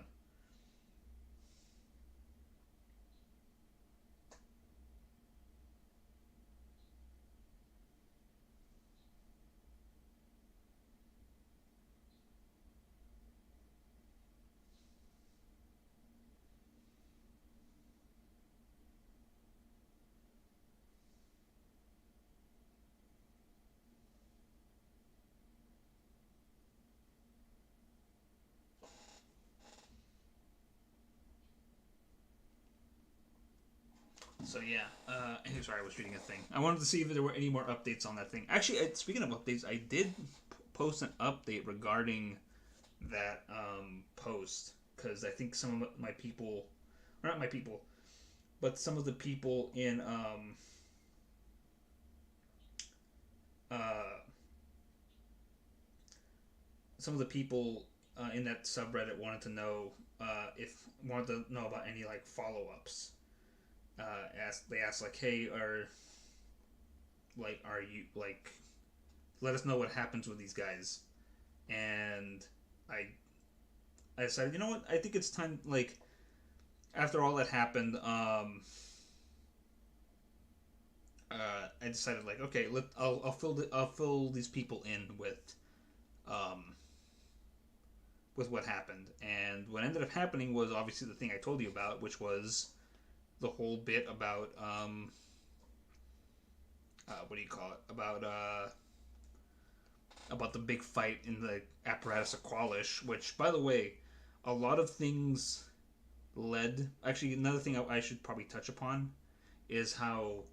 Oh, hey Saber. I'm just finishing up this like little thing. Talking about how I went onto Reddit to post about how Actian, the Actian's player, wanted to like kept threatening to eat Umberto the Kenku, who became who became the final boss of the campaign. But I think it's interesting that a lot of that choice kind of came from inspiration from Reddit having like coming up with punishments for if Actian did go through and eat Umberto. I think it's really funny. Specifically, like I think it's just as I told you guys in our little like post session about how like a lot of this just comes from the fact that like the ending to the like the final session came out of the fact that you guys were like wanted to like or came out of the fact that this character felt so abused by you guys and everything that came from him that like he decided to like snap and go crazy as it were. And I think it's one of the funnest choices I've ever made. I'm not saying that the campaign that could have been with like that could have been with like the with like starting up like overthrowing the mayor and like with like through subterfuge because honestly like I told you guys before and like I mentioned earlier in the stream, if you guys had just like presented Zag's body to the like to like the end at the entrance of like you guys showing up at the entrance, showing off Zag's body, and maybe had a couple of the goblins in tow to show that like, hey, no more goblin problem solved right here, and also check out this journal that mayor's in cahoots. The mayor and Umberto probably could have like escaped. Maybe if word got out, they probably could have like might have like escaped justice and would have been floating threads in the world in the for the like in the rest of the world of you guys I've created for you guys. So he could if Umberto hadn't snapped, if you had just beaten him up normally and maybe like not let Zag torture him so much, or I don't know, like I feel like the CBT was a big element, and then I feel like Actian's Wild Goose Chase. Yes, I feel like Zag's ultimate like, I feel like no, not Zag. Actian's behavior towards him probably like could have not made him hate. I mean, he would have hated you guys, but not to the point that he snapped and would have tried to gone after to kill you guys and killed his own boss. I feel like if you guys, like I said, came back with Zag's body, some of the goblins in tow, and then just presented it to Captain Lurtz or Captain Lurs at the gate, he probably would have been like, and check out this journal. It belonged to this guy, and all this like evidence that shows that the mayor was in cahoots and was being blackmailed, but also like Mate was also responsible for this thing, the disappearance of of the advisor that all you people seem to like. That would have maybe like either the mayor either would have been thrown in jail for his crimes or would have escaped with Umberto, and then just would have like been on the run and maybe would have come back as like a villain down the line, as like a minor villain somewhere. Like he would have been someone who existed in the world who hated you guys with his little assassin buddy. So, but that didn't happen. Instead, like I said, the fun thing about D&D, especially if you're coming up with your own adventure, and if you don't set everything in stone, you just adapt your campaign to the results of to your player's actions. Then I feel like you can just keep on. It becomes a more malleable story, because I feel like in video games when you do stuff like this, obviously like the game wants you to do things a certain way. You know, like the game wants like guides you towards an outcome, and that's the story you're meant to play on. Whereas like I feel like in D&D, if you play it the way I like to play it, or the way I feel like I'm playing when I'm when I'm DMing, is I have these ideas, but if you guys don't go that route, you come up with your own solution or your own approach to certain problems, that then creates a situation where it's just like, okay, I was not expecting this, so now I have to come up with this. I have to come up with another solution. How will this character react to this? So I feel like the main thing for me is to set up a situation, have all these characters and their like ideas and personalities fairly well sketched out, and then just feel like let them like let their reactions to your guys' reactions and actions dictate the flow and the progression of the story. That's the way I like to work, because otherwise railroading you guys is not fun. Like, railroading is a problem people have with a lot of like dungeons and with a lot of like constructing campaigns in Dungeons and Dragons. It's a thing that people often complain about. It's just like, oh yeah, like this person, we tried to do it this way, but the DM kept on nudging us towards this way, or he didn't give us a lot of agency. I think for like some people that's okay. I think some people would maybe even prefer like a railroaded campaign. They just want to like a point A to B, figure out the way that they do it. But then I feel like the world is not as lived in. It just feels like a video game maybe. But either way, I like the way I do it, which is just like have all these characters, have like a basic like conflict or problem, and then like let the players figure out how they want to do it, and then have solutions that or approaches that they could choose to do, but then find ways to improv if the players choose not to do it that way, So, but anyways, this has been fun. Last hour and a half, like doodling these missing OCs from or not OCs, missing NPCs from my world has been fun.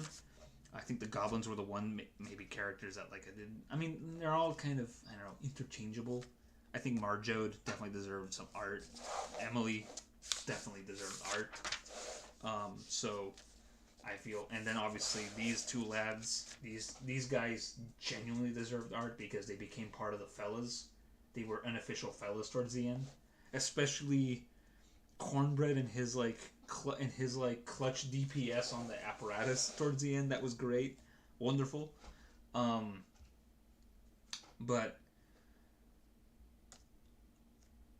I don't know. I guess I'm just trying to say like, yeah. So we're coming to an end of this. So this is the end of the stream.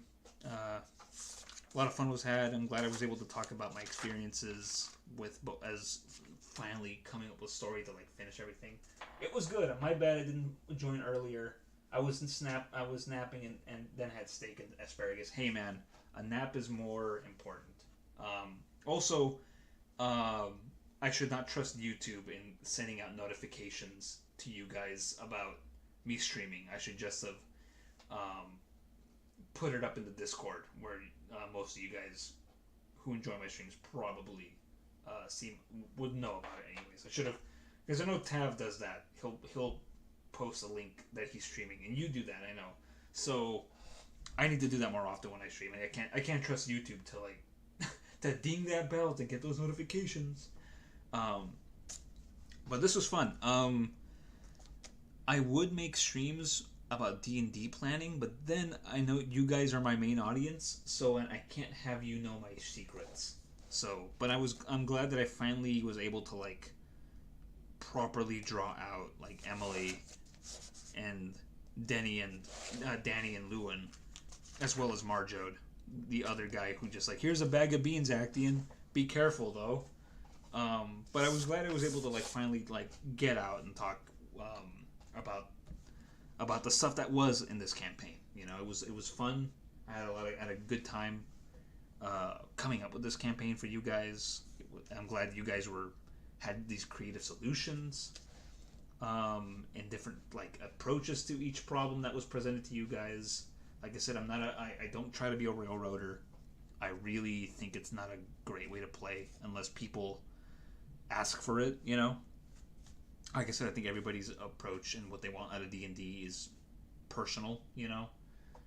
But I think a lot of it comes out of the fact that like a lot of people who now get into D&D do it either because they saw someone else play it, like let's say on like a TV show or even like on a podcast, because D&D podcasts are practically a cottage industry now.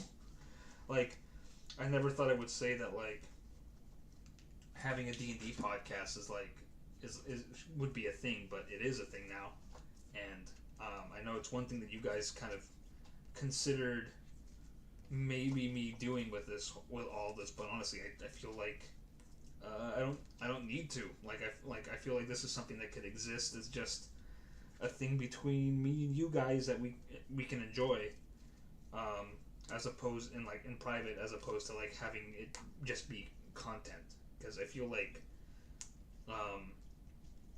doing D&D for the sake of like content creation, although fun, I feel like can be a very hit and miss.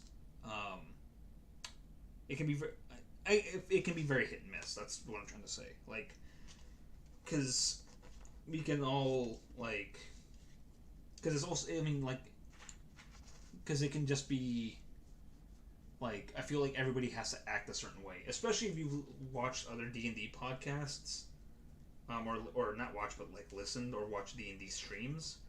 I feel like everybody, sometimes it feels like people have to like be on, you know.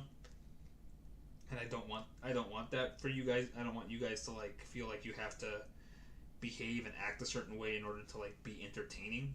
I feel like you guys need to like just be just like I said, just approach this as like a game, and I feel like that's maybe the best way to do it.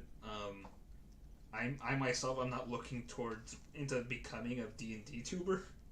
I don't want to transition into just making D&D related content, because I honestly I don't play D&D enough out of my my sessions with you guys, and then two, like, the idea of even having to like play D&D, I ain't one to make content to entertain. I would just want to create. Exactly. Like I said, me personally, I just kind of I just want to make stuff. Like, if people are entertained by it, good. I'm glad. I'm happy you found my content. You like it, but I'm doing it to fulfill my own my own creative urges and whatnot. But which is why I'm like, I would rather our campaign and our sessions not be recorded and presented towards as like content creation. Because I don't want you guys to feel like you have to be entertaining or anything. I just want you guys to like play as you guys are, you know, like just make the decisions that you guys want to make in the game, and not feel like you have to act a certain way. And if anybody does need to hear about or know about our D&D sessions, I want it only to be in any art that comes out of it that I thought was fun, or in stuff like this where I talk about like where I summarize the experiences of like playing with you guys, you know. I feel like that's the best approach in my opinion for a lot of this. It's just like, just talk about it in terms of like, yeah, so we played this, like, well, what I'm doing right now. It's like, yeah, we played the situation, you know, we played this campaign, this is how it happened, this is my approach to it, these are all the things that came out of it, these are my solutions to some of the problems that came up. You know, I want it to be like that. You know, I don't want it to be something where it's just like, I feel like, all right, now I need you guys to no, like, you guys weren't entertaining in that last one. You got Saber, I need you, Taruma, you weren't talking enough. People want more Taruma content. I need you to really start being part of the session. You know, people are saying that you're too quiet. You barely do anything. He's like, I don't want that. I want Taruma to play Varel the way he feels like he needs to play it. Like, that's why it's fun. You know, that's why I feel like it's always fun whenever Tarumo does throw a curveball as Varel. You know, or, you know, I don't like the idea of Actian's player Joe Mama, who people would know from the Tabby Face or from the Big Fellas podcast, to like suddenly start playing up his wild card status in the group even more and suddenly ruin the campaign because he feels like he needs to be, ha ha ha, I'm all random, here's me antagonizing this NPC even more, and suddenly we have like two main bad guys, haha, funny. I don't want that. Like I said, the only time I want to consider making content out of D&D stuff is through artwork or talking or chatting about stuff like this. I mean, maybe even recording like post sessions for like full on campaigns, like at the end of a campaign, like record your guys' like things. But even then, I think it's fun just to converse about choices and ask like, hey, what if we did this? What would have happened if we did this differently? You know, that's what I want to leave it to. You know, some things can just be private things. You know. Anyways, well, without further ado, you guys are owed, like, since you guys are here actually, and you'll probably look at this throughout the VOD, but just know that this is the campaign right here. This is everything that I wrote for every session that we played, you know. So, congrats. You guys did it. You guys, thank you so much for playing my game.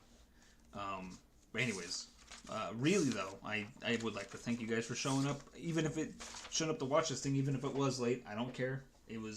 I'm glad you guys managed to like show up and witness the birth of NPCs that didn't get a proper illustration, you know. So now you guys get that. So I guess that's gonna be it for now.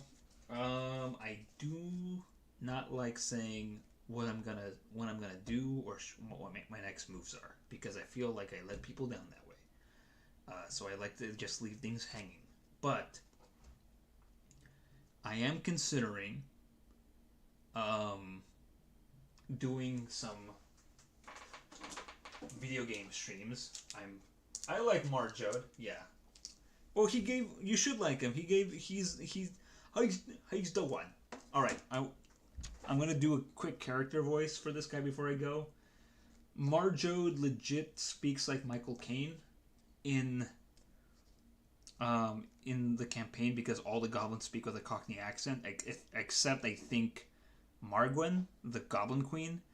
She doesn't speak in a Cockney accent because she's a queen. I feel like it's better if and I feel like it's harder for me to do a Cockney accent with a girly, feminine, like accent to it. But Marjode, the voice that comes out of this man's mouth is like, I'm glad that you fellas showed up to help us with our problem. Zag killed all of our he mined all of our strongest warriors, and I'm tired of burying. I don't want to bury another polypot, fellas. Please, Rengoku, Kyojiro, please. I don't want to bury one of my fellow goblins. I don't want to see our queen in a gilded cage. It's terrible. Here's Actian for your. I'm glad that for you as a reward for helping us. Here's a bag of beans. Be very careful though. They're magical. Who knows what kind of powerful things could come out of it. Anyways, that's enough. Like I said, gaming. I'm planning on doing some more Kralos gaming in the future. I don't want to set a schedule, but I was considering finishing off Rumble Roses again in another unarchived stream. But the main thing I want to do is this. So keep an eye out for this in Kralos Gaming, because this will be a fun thing to do. Is to do try out this nice new copy of Donkey King Country. So Segs, Segs. So I'll close the book on this for now. So in the meantime, keep an eye out for that. I might, like I said, I don't think I'll do another drawing stream because I feel like I've done the ones I wanted to make. I might do, like I said, I think that any future streams that I do, I'm probably going to be gaming ones. I got a couple games that I want to continue playing on the channel. In terms of like video projects coming up in September, I will be returning to SAC Anime as I promised, or not promised, or considered doing. It's gonna be a round 2 on recording SAC Anime on actual movie film. I have a roll of 16mm that is expired, but not badly expired like it was for SAC Anime. I actually have a roll a test roll that I shot that came back that was beautiful. So keep an eye out for those rolls to make an appearance on the channel. So you can see what SAC Anime could look like. But I'm also buying fresh film to shoot with these other cameras I want to experiment with. So so September will be filled with movie stuff. The rest of this month might be full. You might see another 60mm experiment. Like I said, I have this test footage that I need to show you guys and color correct to see what that looks like. And yeah, so thanks for coming. I'm glad you guys came to visit. And anybody who's watching the VOD, I'm keeping an eye out for the future stuff here. Anybody who watches the VOD or who watched the VOD, I'm happy you took time to watch this whole, or at least skim through all 4 hours of this thing. I'm surprised. I haven't done a long stream like this in a long time. So, yeah, I'm glad you watched that too. And if you're skipping around looking for all the golden parts, I don't blame you. There's a lot of stuff that could be skipped around. Watch the juicy parts if you have to. But until then, I'll see you guys. And as I always say, I'll see you when I'll see ya. So, I'll see ya. Later.